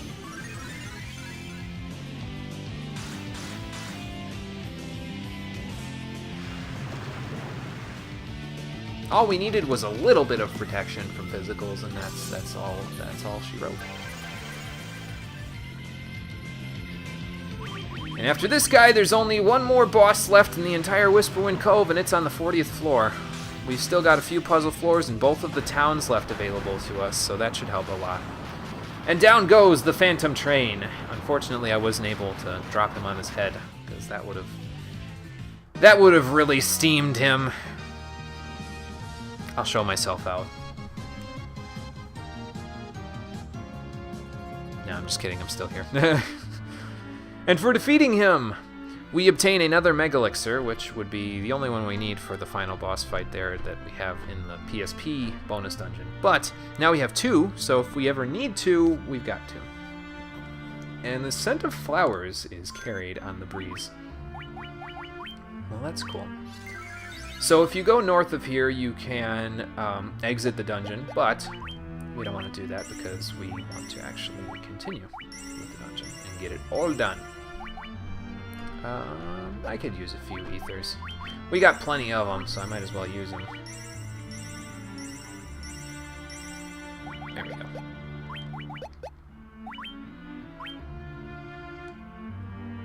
Let's go check and see if the town is any better now that we've taken care of the Phantom Train. But yeah, as you can see, there's no other way. Oh no, I guess to the north there isn't a way out of the dungeon. I was thinking it would be right there, but nope. Gotta go back this way. And now, the village is peaceful again.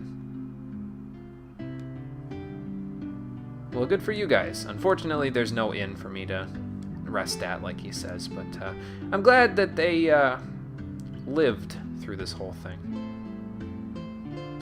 Looks like nobody has any recollection of what happened. You're welcome. Probably the end of the dungeon is up here or something. The end of this area. Sure they do. Maybe in here? Nope. Up here. Here we go. If you go through here, there's your exit portal, but we're not exiting, we're heading further in. Now, did I save it after beating him? Yeah, I did. Cool. Out we go. I think this is one of the towns. Very nice. Oh no, this isn't one of the towns. This is the other puzzle floor that's annoying, and it's probably the most annoying puzzle floor in the entire game. The hide-and-seek floor. Really? Wow, what do they look like? Okay, cool. Yeah. Kid with red hair, huh? Okay. So, the kid with red hair is just to the right of the beginning area.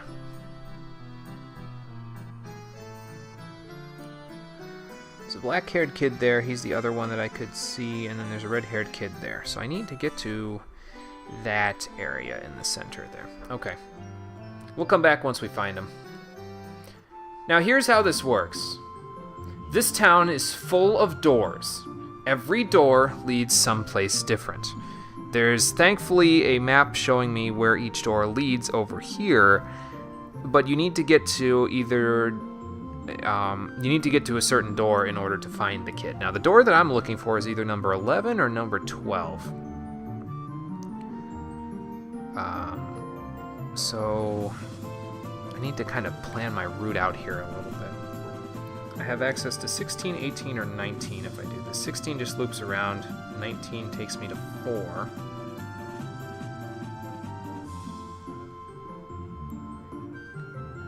Which doesn't really help me. And 18 takes me to 12. Actually, that might work. Because 12 is one of the ways that I need to go. Let's see. Haha! The kid with red hair. Hello. I'm it. Yes, I am. Okay, so we found him, so now we need to get back. And it's not necessarily as easy as just going back through that door again, because you don't exactly go back to 18 just by going back through that door. So if I go through 11, I'll end up at 1, which is this door above me, is 11, and then the door that I just came through is 12. If I go through 12, I end up at 3, so I'll end up over there regardless of what I do. So we'll go through this one, to end up at 1, then we'll go back through 1, which will take me to 20. Now 20 has a bunch of different doors. I need to get back to 16, 18, or 19, though. Let's see.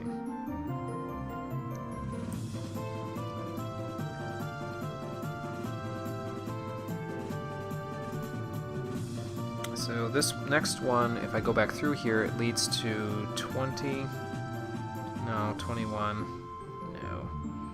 17. No, it just leads back to this door. 14. 15 and 10. 14 leads to 6.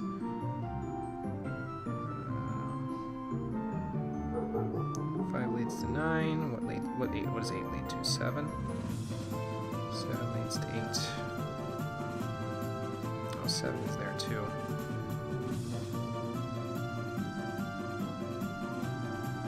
If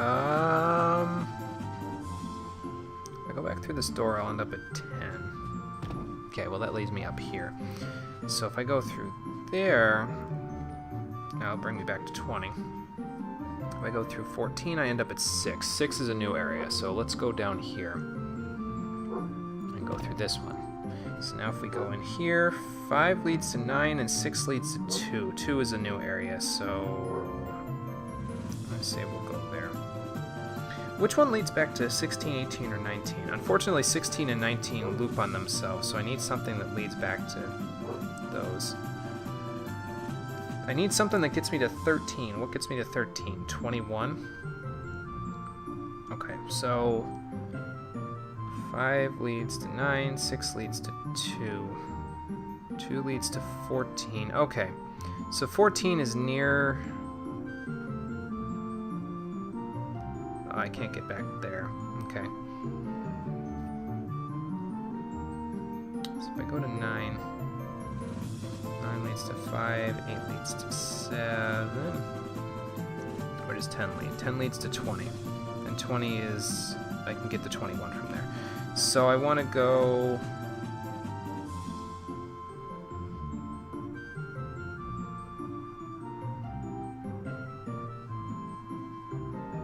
So I want to go to 7. I get to 7. I gotta go through this door over here. Because this door will lead me to 9. Get out of my way, kids. 9, I need to go... Let's see, 9 will lead back to 5, but 8 leads me to 7. 7 will lead me to 10. 10 will lead me to 20. So I need to go up here, right? I need to go up here and through 8. This will lead me to 7. 7 is up here, which is on the same level as 10. Now, if I go through 10, I can get back to 20. And then once I get to 20, I can meander my way around the block here and get back to 21. And 21 will take me to 13. And then if I go back inside of 13, I'll end up at 16. So over here. And up here, and then go back in. There's the black-haired kid, by the way, in case you were wondering where he was. And then go back in here. I found your kid. I only got teleported 20 million times. Yeah, he was hiding there.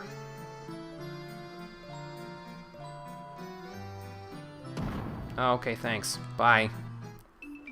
Well, at least we got that out of the way. This is another random earth floor, by the looks of it. Let's see. Man, those towns are going to be like back-to-back or something here. 2 racks. This one. 1, 2 chests. And then the stairs are to my left. Okay, we can go get these chests down here. 63,000 gil that I don't get 1 penny of because I'm already at the cap. And here's where we start running into the more difficult enemies. Rock gargoyles, squid rakens, that sort of thing. So we're going to start using our more powerful attacks to take care of them. Spam the shit out of flare, and we'll heal ourselves as we need to when we get out of battle. I'm going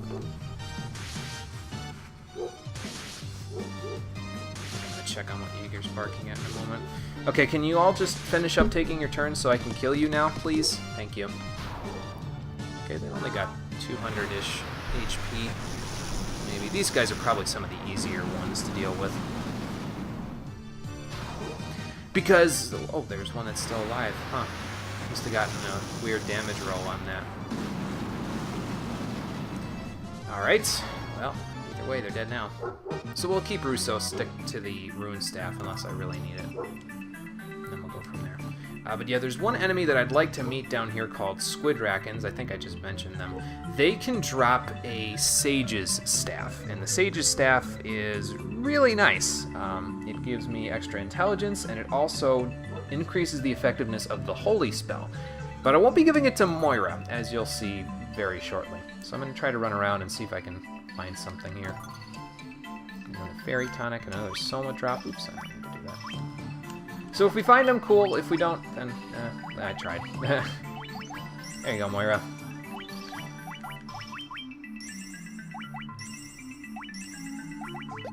And thankfully, those black goblins dropped a ton of potions, so I can just kind of use them until my heart's content. Next floor.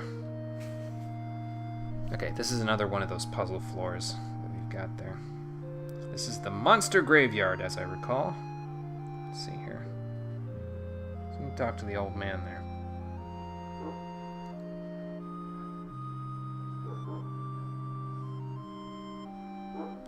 And we need to Star Tropic Syndrome this thing, because every spirit needs to be talked to in order to move to the next floor.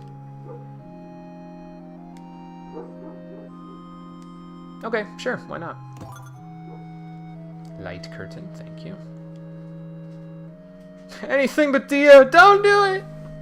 I've seen enough light in my day!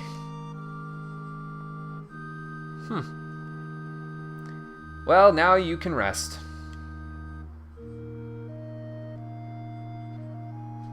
Well, that's alright, you don't have to fight anymore. You can move on.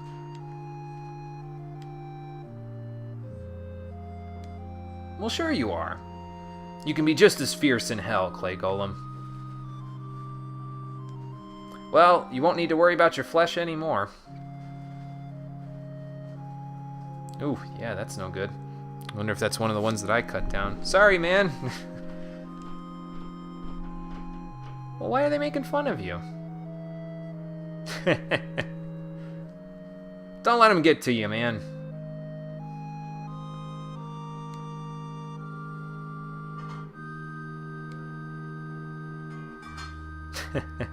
But your hooves are so powerful, Crazy Horse. You've been destroying parties in the beginning of the game since 1987. Well, I guess we all have aspirations. You can be tired and think about a place to rest, but you won't need to anymore because you have found eternal rest. So. That's not a knife. That's not a knife either. This is a knife.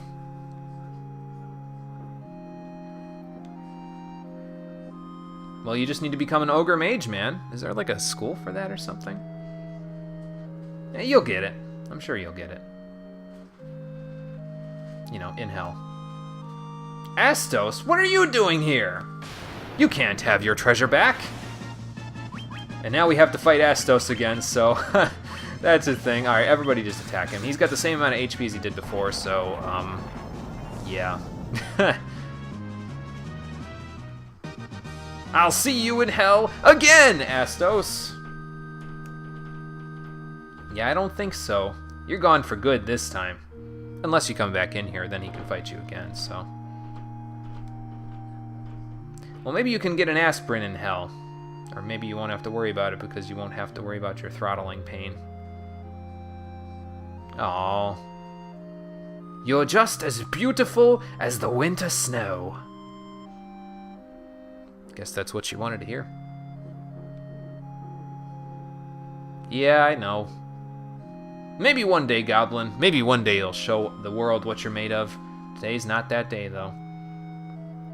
Do goblins ever do anything useful in the Final Fantasy series? I can't remember one specific chance where they have been useful. I mean, they've been summonable in some of the games, but they've never been good when they've been summonable.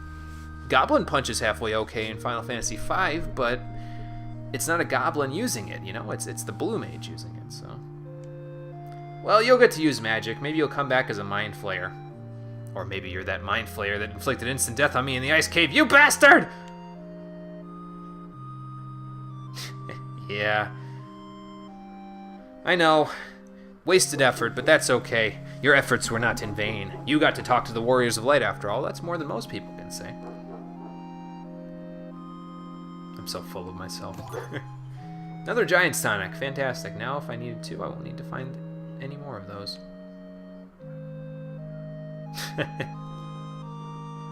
I'm a real man. Couple more. Uh-oh, it's the vampire again. Man, some of these guys just don't quit, do they? Alright, well, everybody attack. He's got the same HP as well, so, yeah, Norn's got this under control. We're good. Well, he'll forgive you in hell! Or maybe he won't because he's a source of elemental magic, so he never really goes to hell. Kinda sucks, actually. Yeah, I can see why that happens. You guys do look pretty similar. And there are the stairs. We've sent all the souls to the afterlife, and now they'll move on. How nice. Okay, so here's one of the towns that we can stay at in order to rest up. It looks just kind of like Pravoka, but it's a little bit different than Pravoka because it's, let me look at the map here. Actually, it's almost an exact copy of Pravoka now that I think about it. The exit is... Where's the exit?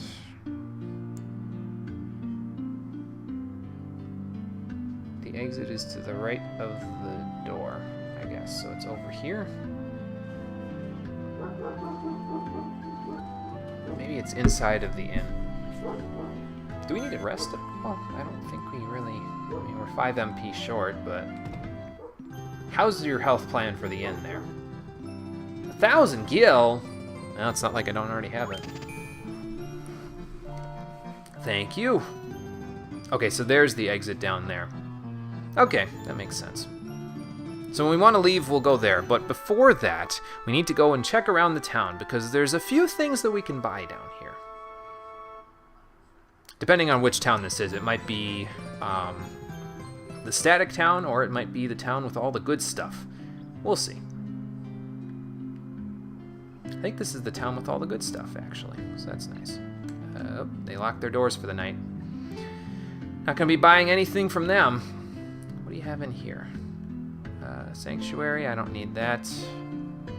You locked your doors too? Okay. Let's just see if I can find somebody who's open here. Maybe on the right side of town.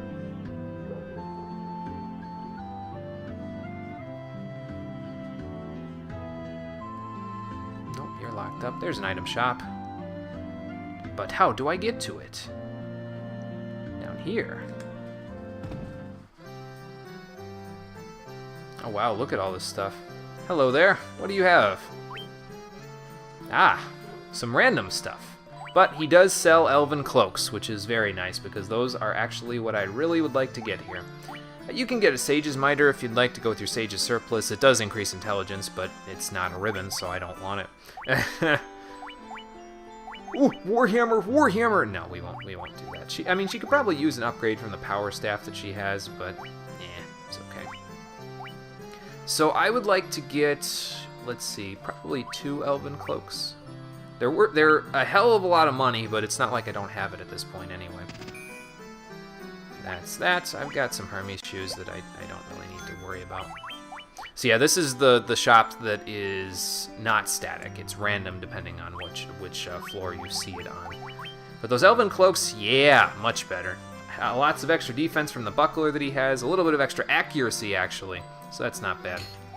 Nice for your mages. And it's a straight upgrade from the Protect Cloak. So that's good. Of course, Norn doesn't really need anything in that department because she has the Hero Shield, but, you know. I still don't have anything else that I could equip them with, huh? In terms of body armor, that is. Unfortunately, I do not. Maybe we'll get something later. 3 spider silks. Yeah, I might as well hold on to the antidotes and stuff. I might need them. Get rid of the fangs, though. Don't need those. Do I need the curtains? I might need those light curtains at some point, so we'll keep those. That I might need. Those I might need. These I won't need. That I won't need. Keep the Giant's Tonics. Probably don't need the Fairy Tonics. I'll hold on to them just in case. Might need it for Moira, but maybe not. Get rid of that. I can probably get rid of the healing staff now. The heal aura from the ruined staff is enough, so you can have that. Get rid of this buckler, get rid of this protect cloak.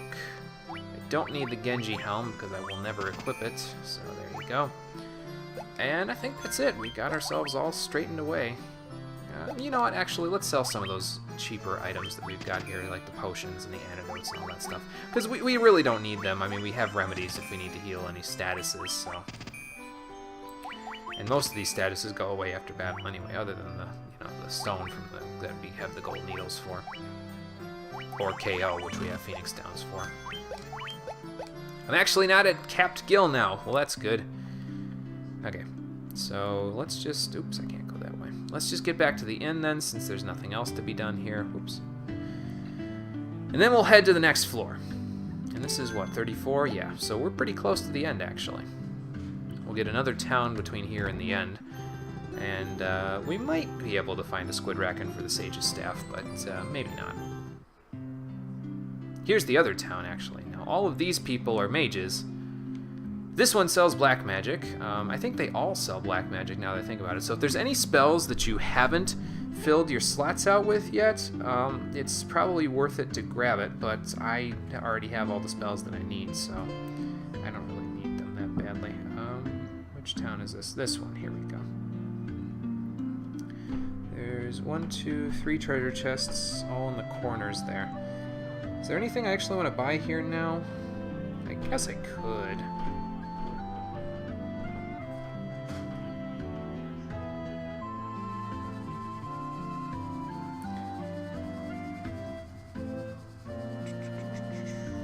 So there's one person in here that sells items, one that sells armor, and one that sells weapons.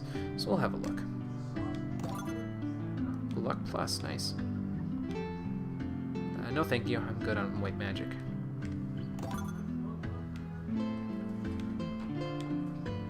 Good on that too. Here's the inn, if you need it to rest, but we don't need it. Where are the stairs anyway?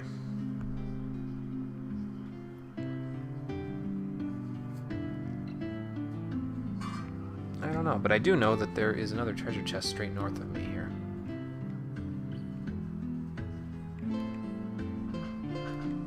Also not entirely sure which one of these guys sells, don't you dare go north. Oh, I'm gonna push you.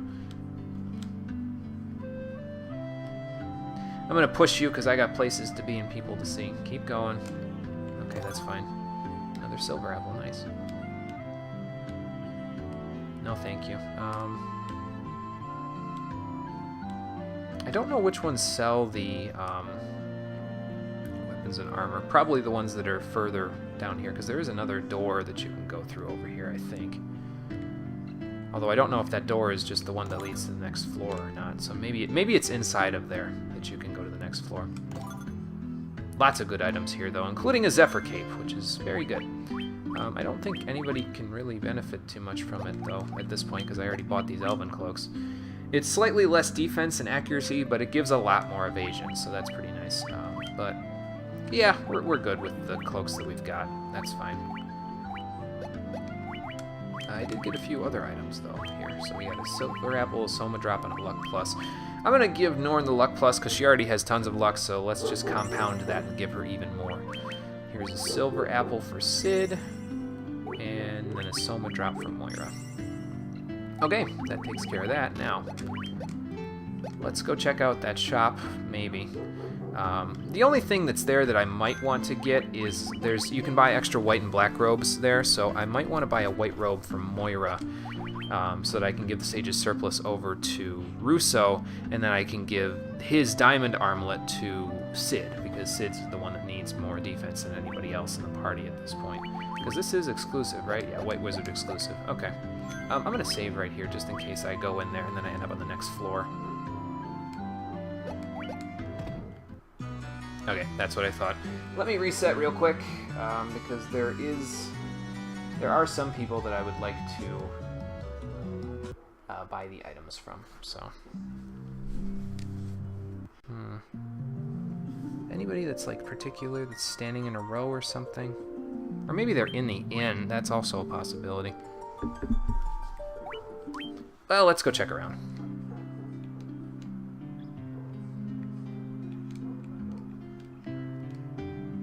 Ah, here we go. Here's a weapon guy.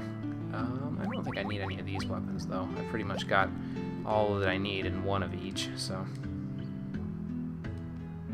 So we'll just check with the red mages, and they might have stuff that I need. Yeah, I know about blue magic. We'll be getting to that eventually. Well, you level up. That's how you advance it quickly. So the white and black mages probably are the ones that sell the white and black magic, and then these guys probably are the ones that sell the other stuff. Here's the armor guy. That is not as good as the Sage's Surplus. That's unfortunate. Let's compare them, actually, since I have him right here. Slightly less defense. Only slightly, though. And does it decrease your intelligence if I do that? Let's see. Yes, it does.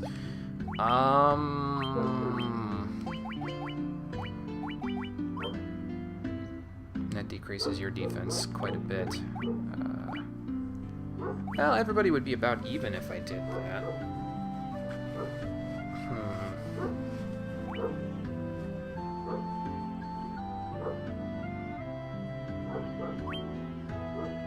Yeah, I think we'll do that. Well, you know what? I'll buy an extra white robe. I'll keep that on Moira for now because she needs the extra int for her castings there. I'll buy an extra white robe. And then once I buy that extra white robe, I will hold on to it in my inventory. And that way I can cast Invisora with one, and then I can hold on to the other one. And if we get a Sage's Staff, which is what I would need for Russo to be more powerful on his magical attacks, I will give him the Sage's Surplus instead of the Diamond Armlet, and then we'll go from there. But for now, let's move on. Okay, another randomized floor. Let's see here. Started in a corner. Probably that one. There's 1, 2 chests there, near the top. The third chest there, and then the fourth chest there. So there's a chest right near me, then I'm going to go straight north, then I'll try to meander my way northeast, and then I'll head southeast, which is where the stairs are. And we'll see if we can't run into any of the squid rackens while we're on our way here, because we're getting close to the end, and that means that we might not actually get a chance to do that. But that's okay. If we don't get it, we don't get it. No problem. The only person who's not in good shape at this point is Sid, so like I said, if the worst comes to worst, I'll just equip that white robe for Moira.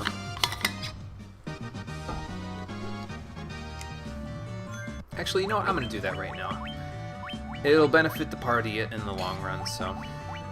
Have a white robe, have the Sage's Surplus for your extra intelligence, for your spells, and here's a Diamond Armlet. See, now everybody's fairly even on their defenses there, which is nice. It puts us in better shape than we were otherwise. Now I just need something for Norn to wear in terms of armor, and we'll be in a good spot. Oh, Poison Eagles. Well, at least they're not as bad as cockatrices who can stone you. Because poison really isn't that big of a deal.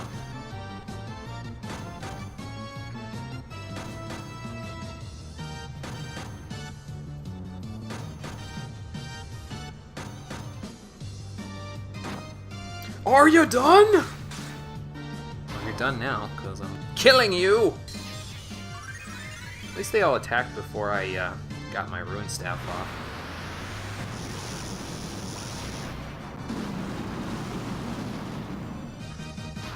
Goodbye. And a Cockatrice Claw. Well, I don't need that. Okay, now this is just getting ridiculous.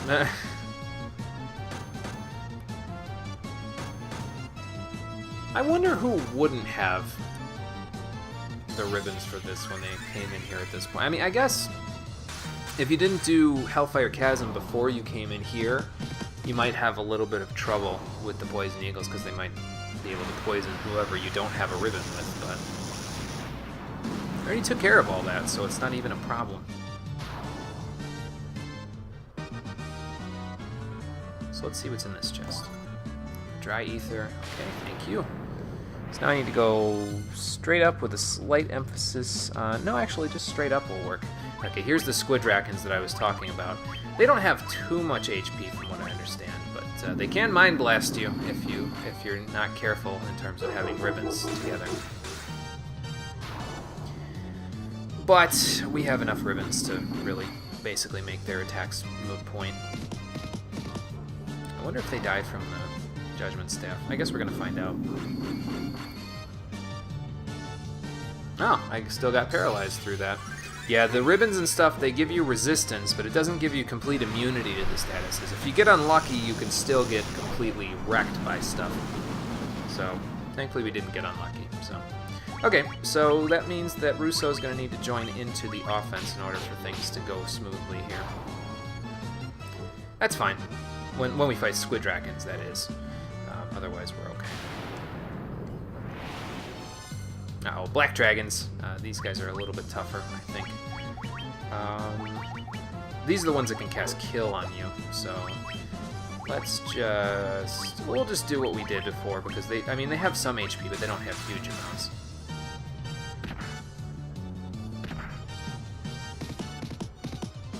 We might not kill them this turn, but we'll kill them next turn.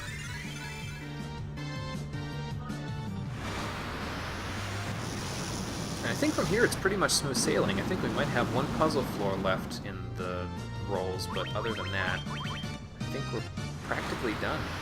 It's just a bunch of random floors from here. Which is fine, it means we have a higher chance of running into a bunch of squid drakens and totally destroying them, and then getting, hopefully, giving a Sage's Staff for Russo. Because once we have that, we'll have better stuff for him.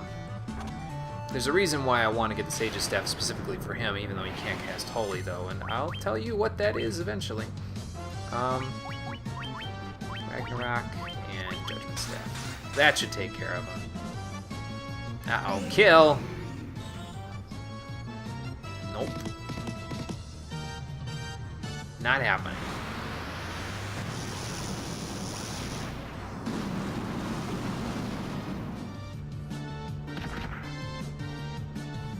Might need to heal outside of battle here a little bit, too. Excuse me. I'm choking on my own spit. It's disgusting.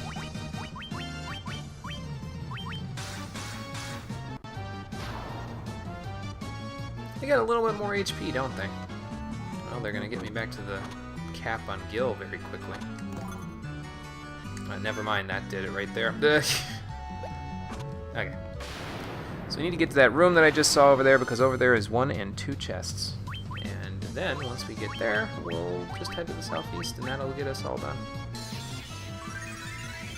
I think Moira's going to need more than a Kilara, though, to keep her up on track. Unfortunately, there's no other way to get a Sage's Staff other than getting it from one of these squid drakens, so that's why I'm so adamant about fighting them and only them, so in case you were wondering.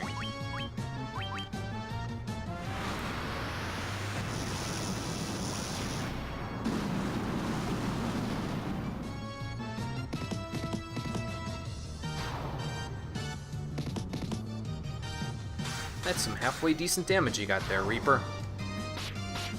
But it's not enough. Okay, so down here, over here. Oh, not that way. Probably right through that way. Yeah, we can do that. More knockers. 4 of them this time. That's just surreal!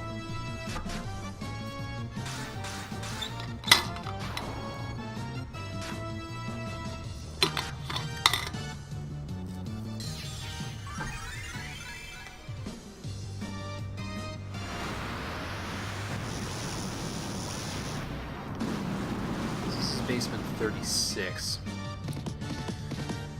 And I think, like I said, there's only a couple of floors left that have anything to them. Because I think we still have one of the puzzles left, and then 2 random ones. If I remember right. I'm not 100% sure on that. I could be wrong. but we'll see. Ah, another level. Nice. The more levels I get, the closer I get to not completely getting trashed by the super boss. Plus, Moira gained tons of HP and MP there, so that really helps. This way, right? Yeah. Maybe not.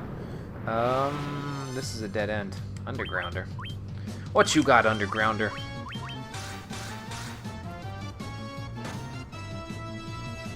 I'm not a whole lot, apparently. So I gotta go down, around, and up to get to them. Okay. Okay. That I will do. So I gotta go this way. The way I was going. And around and up.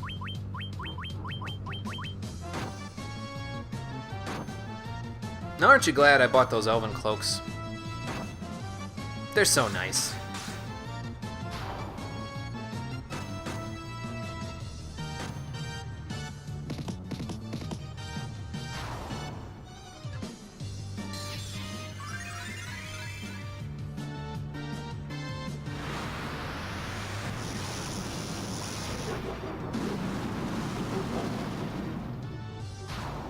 He barks at every little noise out there.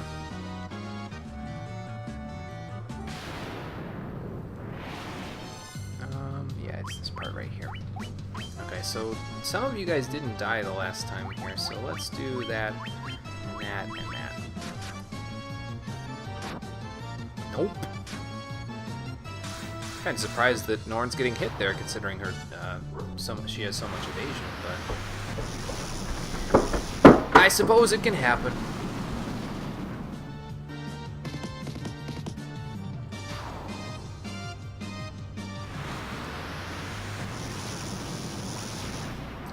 Definitely gonna need those 2 Giants tonics though, because I'm pretty sure Norn and Russo are gonna have to use them in the final fight there.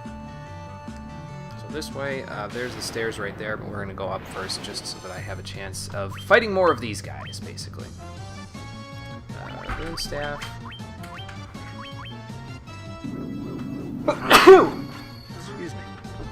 I might actually not kill all of them. I'm pretty sure we established this previously. Oh, Sid got paralyzed. That's no good. Now I'm definitely not going to kill him all. Ah, well.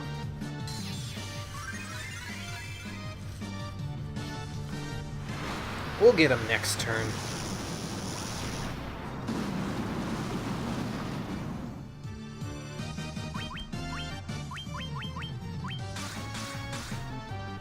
I probably could have just had Russo attack, couldn't I? Oops. Oh well.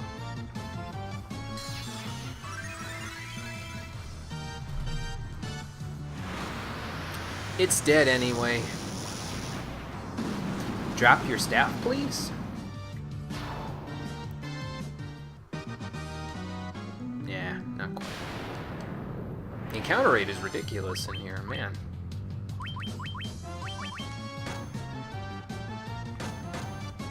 But we're close. I can feel it. So once we finally get over all these stupid eagles and everything like that, we'll be on our way out.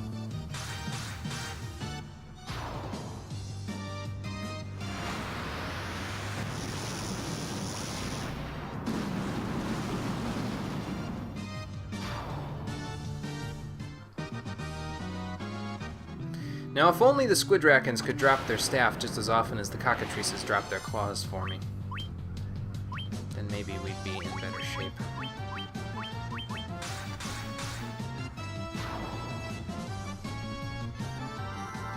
Probably a combo of the Light Axe and the Judgment Staff should do enough for us here. Can't dispel what I don't have. Well, I guess you could. Good for you. Still gonna die, though.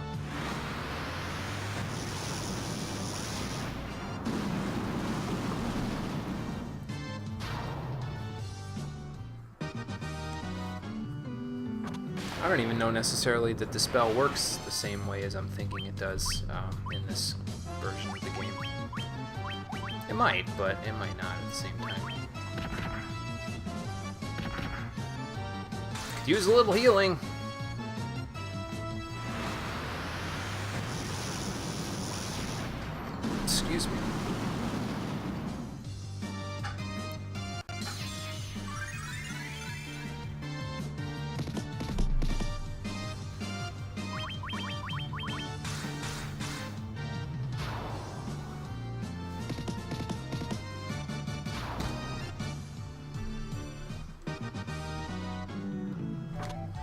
so that's one chest. This is another one. You're not gonna do me dirty, are you, game? I went all this way for you. Let's find out.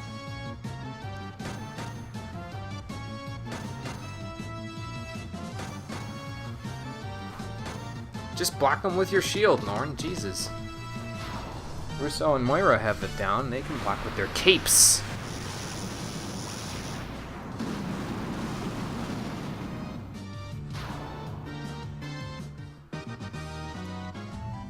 Okay. Grab this. Yeah, not worth it. Damn. And then straight back down.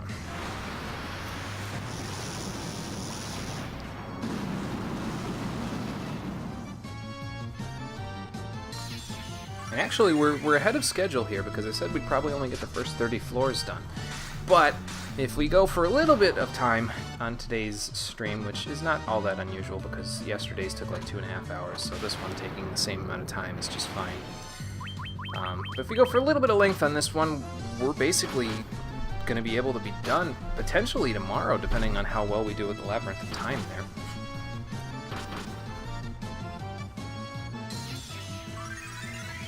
I just need to do some research off screen because I've never actually done the Labyrinth of Time before myself. I know there are specific stipulations to it that require you to do... There's puzzles in the Labyrinth of Time that you have to do, and if you do them with good timing, you get a blue seal, and if you do them with bad timing, you get a red seal, and you want to, in order to get the most powerful version of the bonus boss at the end of it, you want to get as many blue seals as you can. As a matter of fact, you have to get all blue seals, so that's what we're going to try to do in order to get ahead of ourselves there.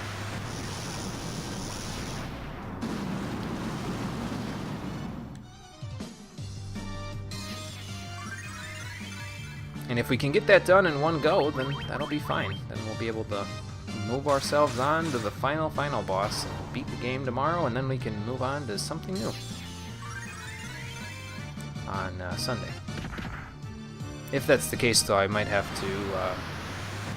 I'm not sure if I'm going to start Sunday's stream at 1 o'clock or 4 o'clock yet. It's going to depend on whether or not we're doing a new game. If we're doing a new game, it'll probably be at 4 o'clock, because I might have to wire up my PS3 properly in order to get it all set for the next game. So we'll see how it goes. I'll let you know more once we get to tomorrow. Because as it stands, I have no frickin' idea. Okay, another ice cave. That's a bunch of ice crystals there that we started next to.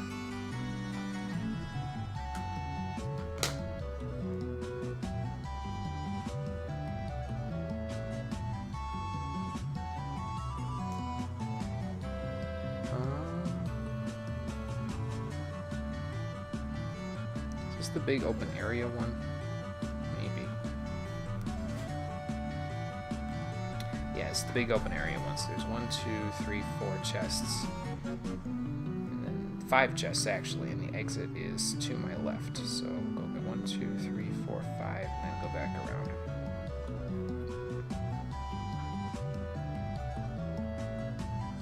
Okay. I know my path. Let us go. I think I know my path. Yeah, I know the path. Okay. Because there's crystals blocking specific parts of the path here that you gotta be more careful of. Actually, I need you to attack there. So we'll heal outside of battle this next time. Maybe we'll use a heal Aga or something. Ow, quit it.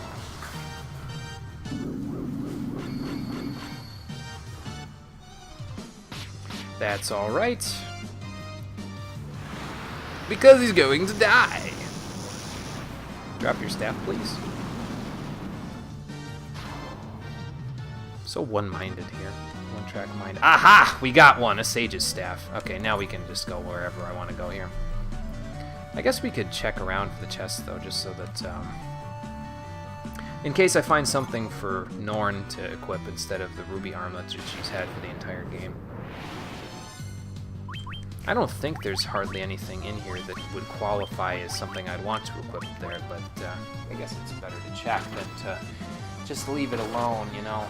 It's too bad we can't really get any Genji armor. Otherwise I'd be like, oh, well, we can equip that. But there's 1, 2, 3 chests, and then the potential for however many other chests are available on whatever floor is left. Whatever floors are left here before we worry about that. Power Plus, nice. Hey Sid, here you go. And there you go. Okay, so the next, there's a big blockade north of me, so we need to go to the right a little bit, then straight north for the last chest, and then all the way left for the exit. This is where we started. The chest is just north of us here. Oh, wait, I don't need that. Sage's Staff casts life when used, by the way, but we don't specifically need it right now. Actually, I might be able to just equip it on Russo because it'll be better than it'll be better for his intelligence for mob battles, because in mob battles he's just fighting off these mooks with by using healing or the Ragnarok, so it might help him actually. So let's check it out. Let's see here. Before we do, let's check his status. So he's got 39 intelligence before we equip the Sage's Staff. We equip it, and of course it's not nearly as good for him in terms of physical attack, but if we equip it, yeah, 54 intelligence. Can't beat that. So that'll help him out a lot with his ability to heal us and then his ability to use Flare, so that'll be good. I might re-equip the Sun Sword for the final fight here because it is more effective than otherwise. The Sun Sword, that is, if I decide to have him do any physical attacking, but we'll have to see once I get there. Because the Sage's Staff, not so good on the physical attack there. I mean, it's okay, but it's not great. And if we get a second Sage's Staff, maybe I'll give it to Moira. I don't know if we're going to get a second one, but you never know, right? That will help Russo out quite a bit. Both with his healing and with his magical attacks. And I'll show you why very shortly.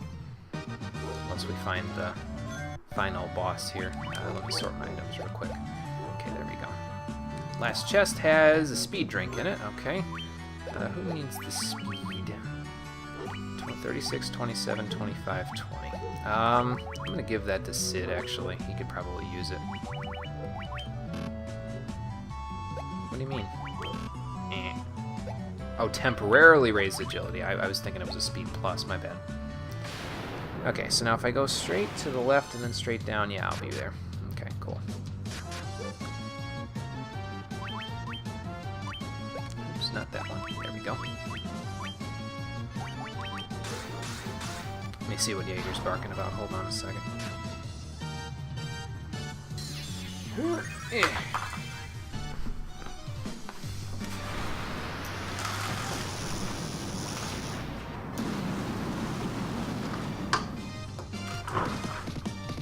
You okay, Jaeger?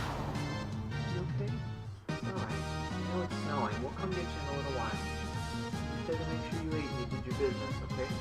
We'll come get you in a little bit.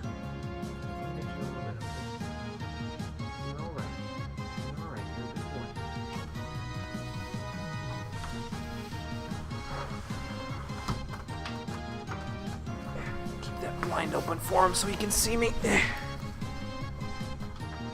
Okay. Alright, back to it. So all the way this way. More squid dragons. Might get lucky. Oh wait, I need you to use the Ragnarok. Excuse me. So we'll see how much damage the Ragnarok does this time, because it's going to at least kill one of them. See how much it does against Moira's intelligence, because she's got like, what, 44 or something like that? Or 40, actually. 39 or 40. So, let's see the damage check there, Russo. You've got the highest intelligence of anybody in the party now, so that should help you.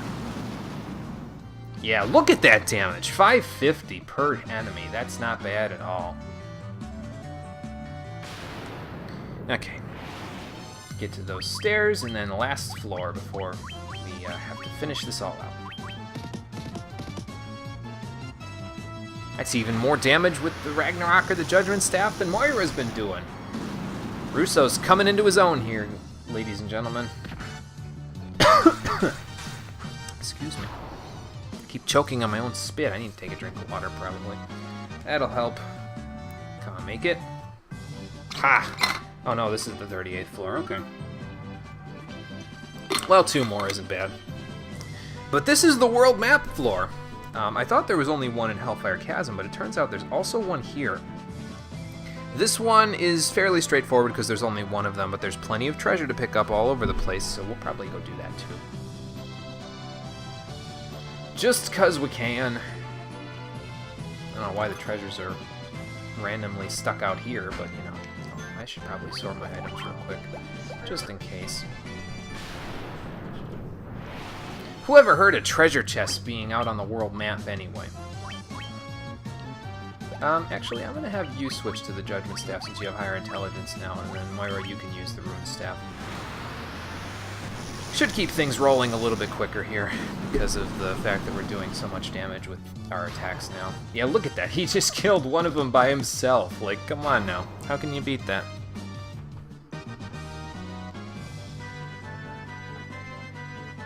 Really, though, I'm just looking for... There's a couple of different items that I could find that would help out here. There's another Sage's Surplus that I could find, which would be helpful for Moira.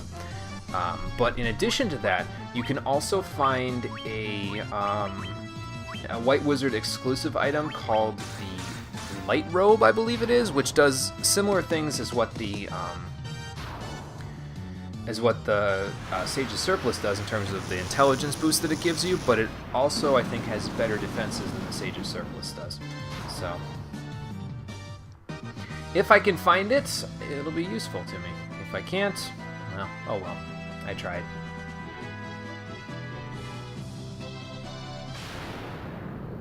Let's see here.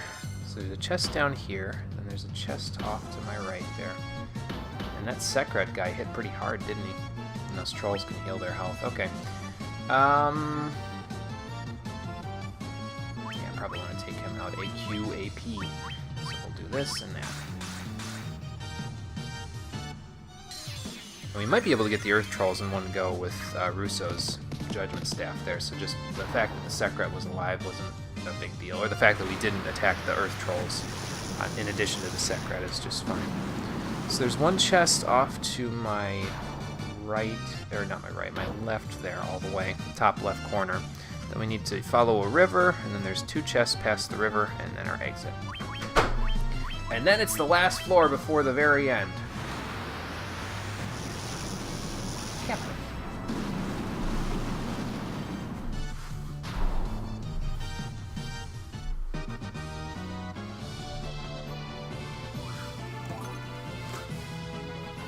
Come on, game. Give me something good in these treasure chests. It's like gambling, I swear.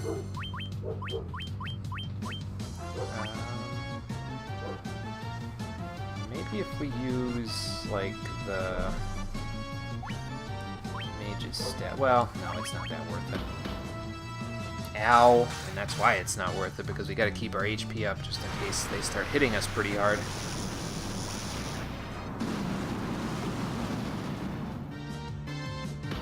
That being said, I don't think we can fight Squid Rackens on this floor.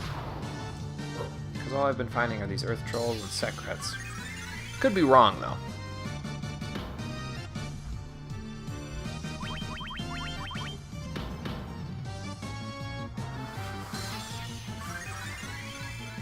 Alright, now kill him before we have a chance to get hurt again.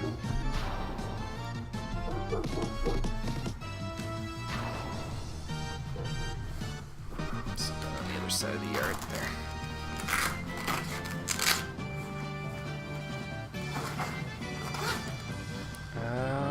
Nope, not this way. This way. Oh, I guess we can fight Squid Rackens here. Okay. Works for me. Let's see if Russo can handle them on his own. paralyzed, that is. I mean, 600 was enough there to kill them. I mean, it was almost 650, but let's find out how much health you got. Go! So now we can grind squid dragons to our heart's content, but my heart's content is no more grinding. So we will not be doing that. Let's see how you rock gargoyles like a dose of dynamite. Something tells me it's not going to gel and jive with you very well. I see any other puzzles left? We did that one. That one, and that one, and that one, and that one. And this one. That one. And that one. So nope, the next one's just going to be one of those random floors. And then after that, we're home free. There's another treasure up here. Echo grass. And then I need to go to the river. Let me get my world map back. There we go. Unfortunately, you can't press circle and select to make the world map pop up here. You have to navigate it based on the maps that I have here, if you're going to navigate it. Now there's two treasures. There's one straight south of me that I need to go a little to the right in order to get, and then there's one in the southwestern corner down here.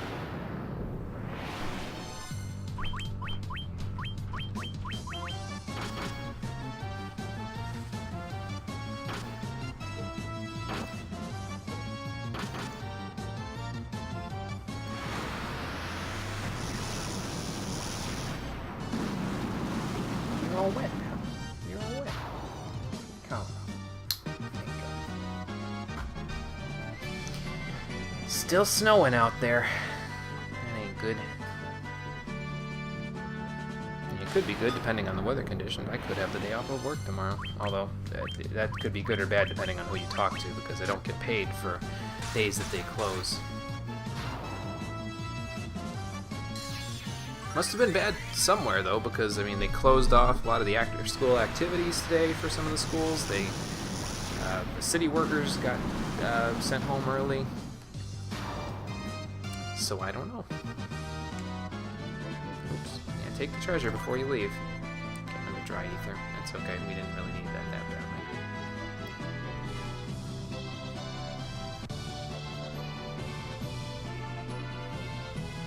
Okay, down here.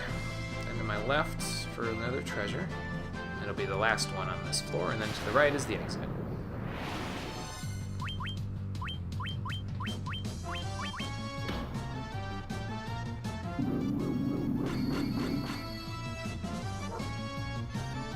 Probably all that extra intelligence that Russo has is what's helping him to avoid all of this stuff. Intelligence probably acts similarly to the mind stat in Final Fantasy III, which is the thing that lets you avoid. Oh, another Sage's Staff. Hell yeah. Here you go, Moira. Now you're just as strong as he is in terms of your magical power. Actually, probably slightly less. Let's see. Oh, no, maybe not. No, you're the most powerful on intelligence now. Hell yeah. I knew it was worth it to keep going there. You get a silver apple out of that. Nice. So, let's see here. Here it is. I was giving them to Cid, but I'll give one to Norn. It'll push her just over at the 700 HP threshold there, which will help her a little bit.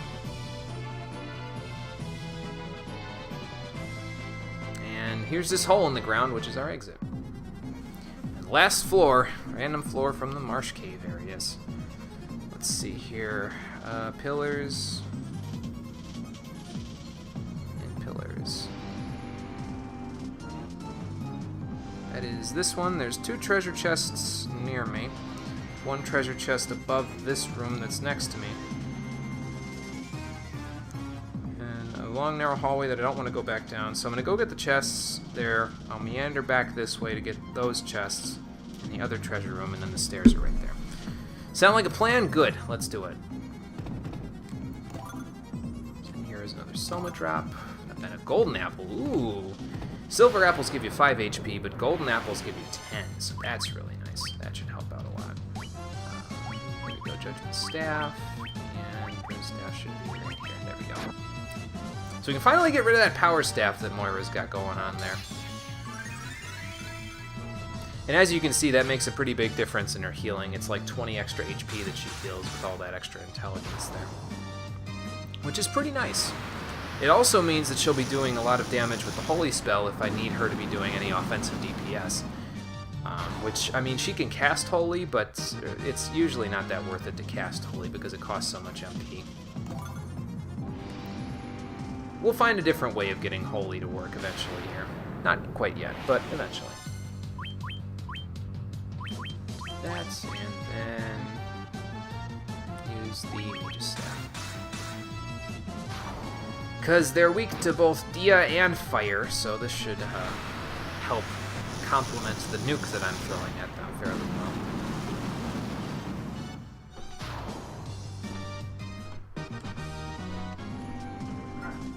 Should be a chest over here somewhere. Yep, stairs are directly to my left there, but there's a treasure room down here, so we'll see if we can find some good stuff in here before we go to the stairs. Another Mega Elixir. Now we've got way more than we'll ever need, and another Giant's Tonic, so we've got way more of those than we'll ever need too. So we couldn't find anything for Norn to wear there, but that's okay. And down we go to the final floor of Whisperwind Cove. Let's see, is there anything interesting going on this floor? I don't think so. I think it's pretty straightforward. Let's see here. Yeah, pretty straightforward. Okay. Well, nothing else to it. Let's go. See what we can find down here.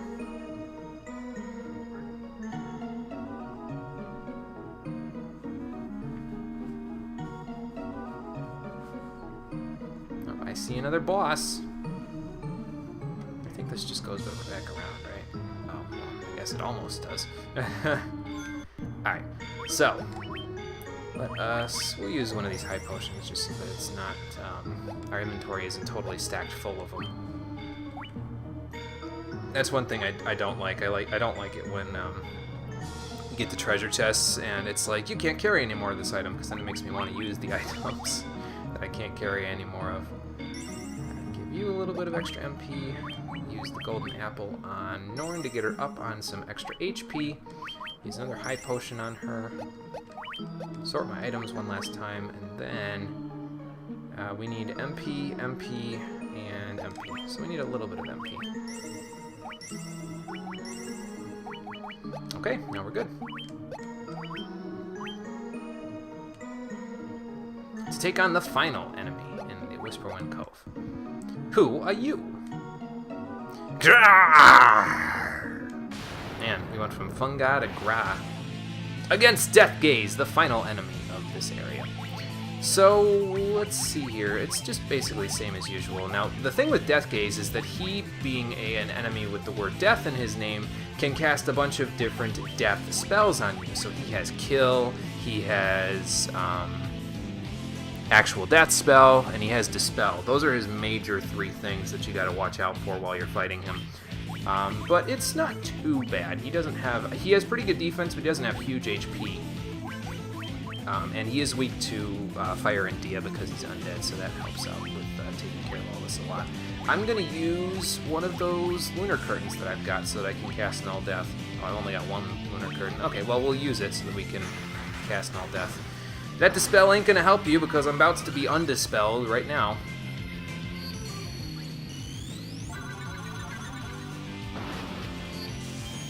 But his Dispel basically makes it so that his death spells are easier to be cast on you, which is not good. Not good at all. Let's see here. Have you used Temper on Norn there? Use the White Robe that we've got there, Sid, and we'll cast a layer of Proterra just to take care of his OW physical attacks.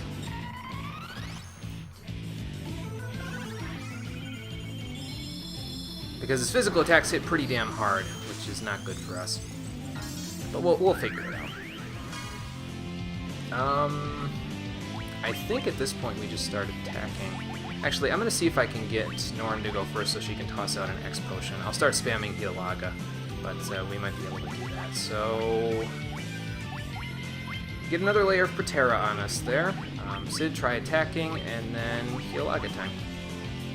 Uh-oh. Death. Nope. Can't touch me. Ha! That got Sid back on his feet. Good, good. Very good. So now it's just a matter of dealing with his physical attacks, because I might get another layer of Null Death up, to be honest with you, as well. But look at that. Look at that HP we just healed. 300-ish healed from that single Healaga there. That is fantastic.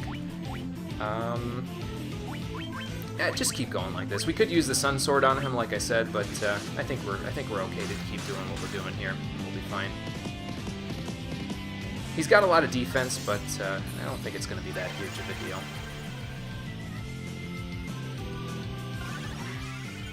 As long as we keep stacking Protera and Invisera, eventually his physical attacks aren't even going to bother me anymore, so...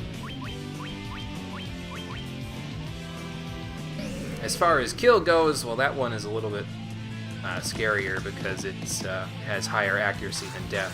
But so if he gets off a Dispel, then maybe I'll be more interested.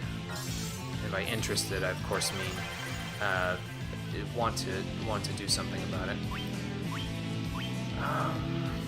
Let's put another Null Death up. We'll put another Invisera up, and then maybe I will start. I'll start working on Russo's physical attack there, because Death Gaze has got quite a bit of HP. He's got about 30,000 HP, so he's not exactly the easiest guy to kill. It'd help if Moira could do something other than spam Healaga the whole time, but you know. So one last layer of Invisera, and then we'll be good to go. Ow. But yeah, this fight might take a little while because he's got a lot of defense to deal with to get through.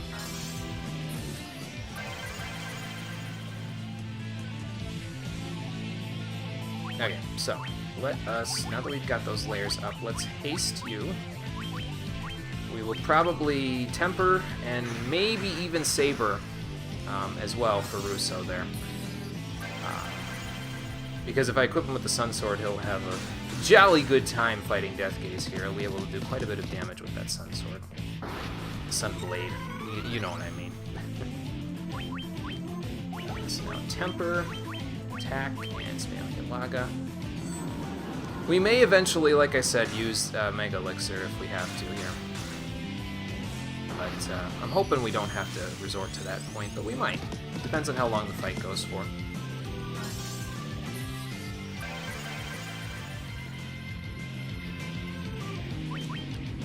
Okay, so you've got Temper and Haste up. Let's equip you with the Sunblade. Nice attack boost there, and let's see what you can do there. Healaga. See, that's not bad. Now that we've got those layers of Protera and Invisera up on the party, that's helping a little bit. So 500 from the other two, and 16 from so okay. Well, that's not exactly ideal. So we'll try something else. We'll re-equip you with the Sage's Staff. And then we will try using the Judgment Staff to see how much damage that'll do. Nah, I want to keep spamming Healaga. We're not taking huge damage from him, but it's better off for me to just deal with what he's doing. See, there you go. That's a little bit better. And that's also a little bit better. Good job, guys. Other than Norn. That was a little bit pathetic, Norn, but that's okay. We got a lot of damage off that turn, thankfully, because of the help of the Judgment Staff, so... We'll keep this up, and we should have him in no time. By that I mean probably about 5 more minutes worth of fighting. Still more fighting. That's not actually not a thing yet. That's not till Final Fantasy VII.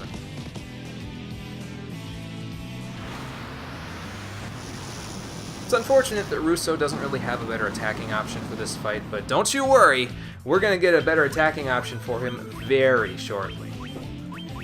And it might not be the attacking option that you're thinking about, because there are 2 attacking options that you actually get following this. One of them Death Gaze himself drops, and one of them you get from a treasure chest after you're done with him. I don't know what we're going to do with the one in the treasure chest yet, but the one you get from Death Gaze is the one that I'm looking for, and it's going to be oh so glorious.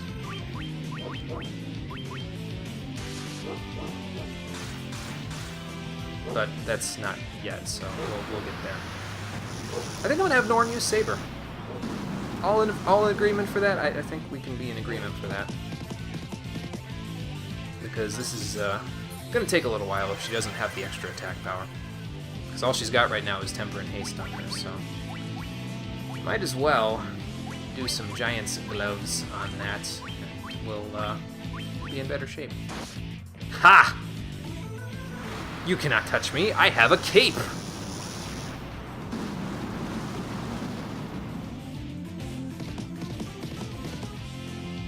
Not bad, Sid, not bad. And this is basically what your Black Mage would be doing if you had a Black Mage in the party here. They would be spamming Flare or using the Judgment Staff. Most of the MP that the Black Mage gets towards the end of the game, it kind of almost goes unused because a lot of the stuff that you get in the end game allows you... There's a lot of items that let you cast Flare here in the bonus dungeon when you use them, so your Black Mage is MP pretty much gets used for temper buffering, haste buffering, and that sort of stuff. And it doesn't... I mean, it's fine. It works just fine, but... See, that didn't raise your attack that much. I mean, admittedly, we're doing 1,500 damage a turn now, if that's indicative of how much damage you're actually doing per turn. But, that will be okay. I might toss an Ether Moira's way here at one point or another. We'll see. We'll have Russo do it because he's using items anyway.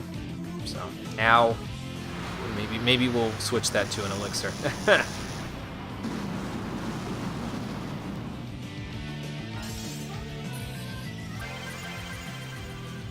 And just keep going like this. It's almost like the Omega fight, really.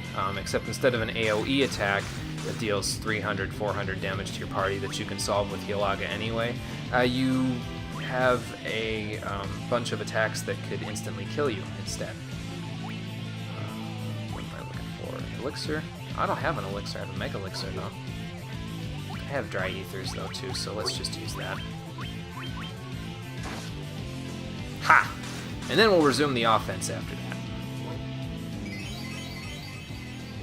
I mean, I got enough of those at this point. I might as well use them.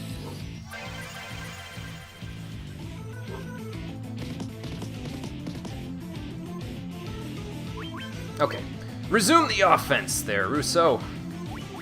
Maybe we'll switch to the Ragnarok Sword. It's not going to do any more damage than the Judgment Staff, but hey, why not switch it up? It's fun, right? Alright, big round. Let's do this. Get off about 550, 600 damage here. Sid, if you can do another 1,100, I will love you forever.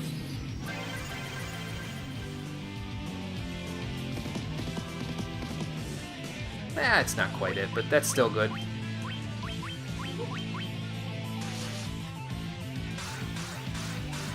Surprised he hasn't used Dispel as much as he...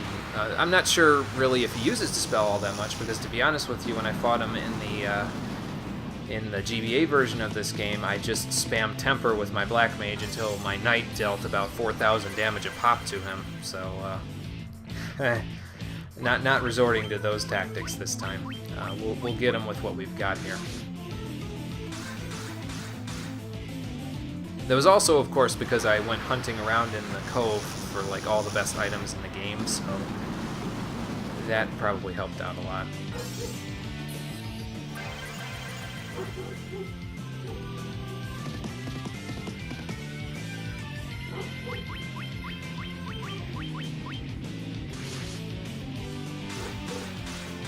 Good way to sample the music, though, from Final Fantasy VI.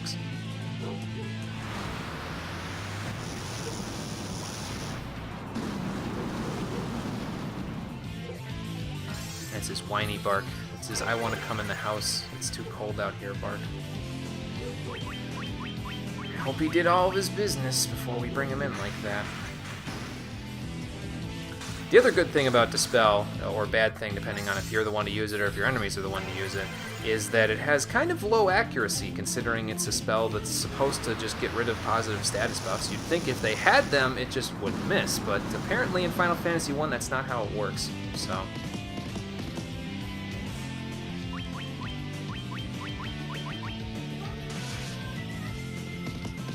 But it does help in this case because he won't be dispelling our buffs as often. Or it could work like how I think Dispel works in Final Fantasy II, where it just reduces your magic defense. which would effectively be the same thing. I mean, it would mean that his kill and death spells would hit us more often, but... yeah.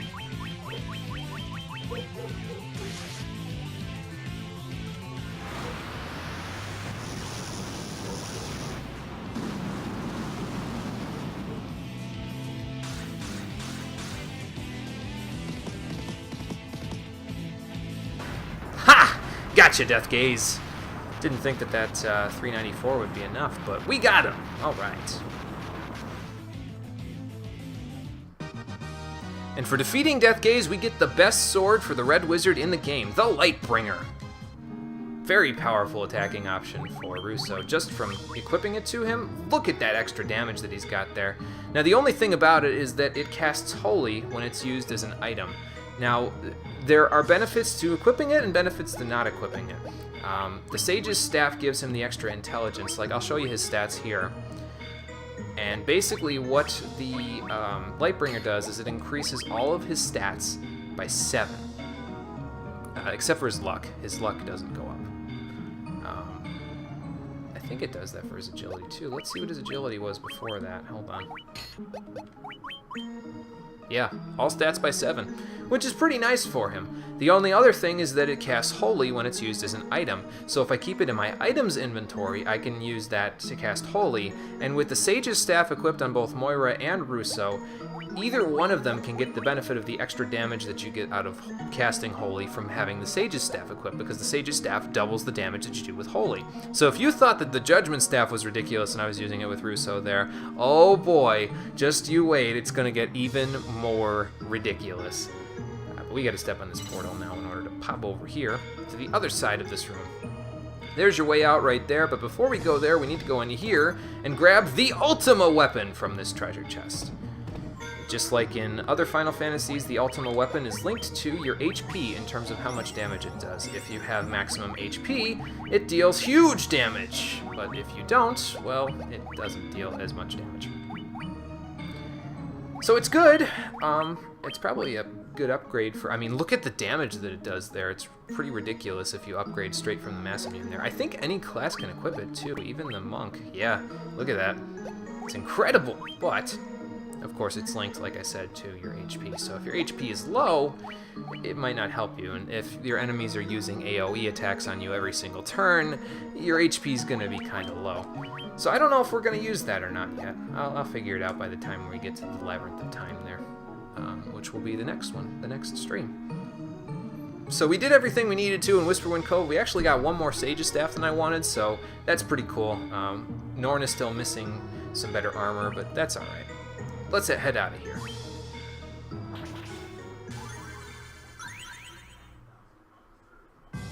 Okay, so now we just need to get back to my airship, and then we can take that over to Crescent Lake to buy some items and rest up and sell some of my unwanted stuff.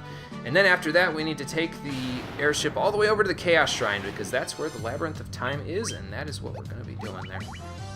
Oh, actually, here, let me see if I can demonstrate this. I don't know necessarily how much damage this is going to do when I use the Lightbringer here, but I'm fairly certain it's going to do lots more damage than the Judgment Staff. If my calculations are correct, this should do a lot. I don't know how much. It'll do more than the Judgment Staff, if I'm correct. I'm not 100% sure if I'm correct, but let's find out.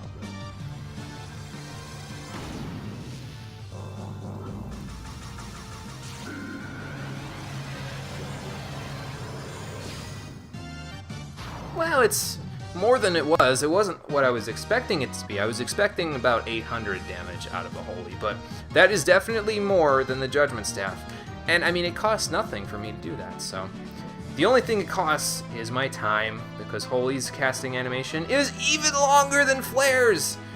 So, if you don't mind that, then cool. But if you do mind that, if you have patience problems, you might not want to be using that. You might just want to equip the Lightbringer on him and have him be attacking as a melee attacker, so... that is your decision to make.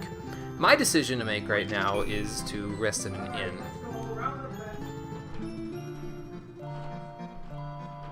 Because I'm tired from 40 floors of dungeon crawling. I'm tired.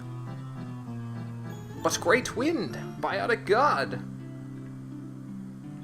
That's another game I really need to do something about at some point. Okay, so let's buy our potions. We don't need any more high potions. We will need these ethers more than likely, though. And everything else is good. Let's sell off our unwanted stuff. The Echo Grass that we got there is unwanted. I'm gonna hold on to these emergency exits just in case I need to GTFO of the Labyrinth of Time. I don't even know if you can use them in the Labyrinth of Time, though, to be honest with you. We have 4 light curtains and 4 Hermes shoes. Honestly, I don't think we're gonna need these, so I'll sell them off. Thanks, tonics, fairy tonics. I have this speed drink because I don't need that. Have the Sunblade because I don't need that anymore either. It's had a good run. What else? Don't need this Power Staff. And don't need this Ruby Armlet or this Zephyr Cape. Okay, cool. So we have plenty of Mega Elixirs to help us out in the final bonus dungeon there. We are all healed up and ready to go, and we're extremely under-leveled for what I'm supposed to probably be doing in here, because as far as I know, you're probably supposed to be doing this at about level 70, 75. We're gonna invert the 75 and do it at 57. Doesn't that sound like fun? I'm gonna die so badly.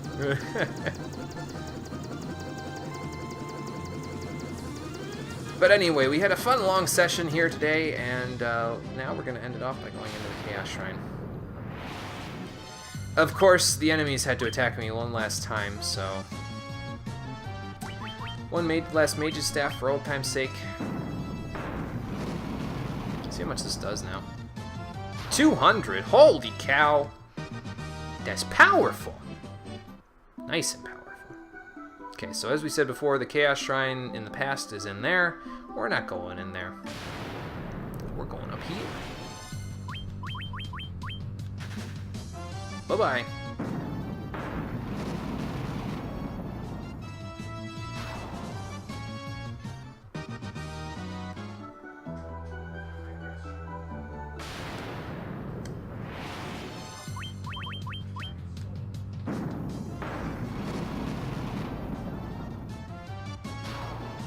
And it's super effective. 300 damage on the enemies that are weak to it. That's fantastic. And as we can see, a great miasma seeps from this door. What will we find behind it? Well, actually, we kind of already know because we went in there previously. But there is a whole nother world to explore inside of that door in the Chaos Shrine. We'll be taking on the Labyrinth of Time, the final bonus dungeon of the PSP version, on the next episode of Final Fantasy The Stream Edition. Thanks for watching, everybody. I appreciate you coming out to the chat and to see it on Twitch, and also to check it out on YouTube if you do that there. I will see all of you next time. Take care.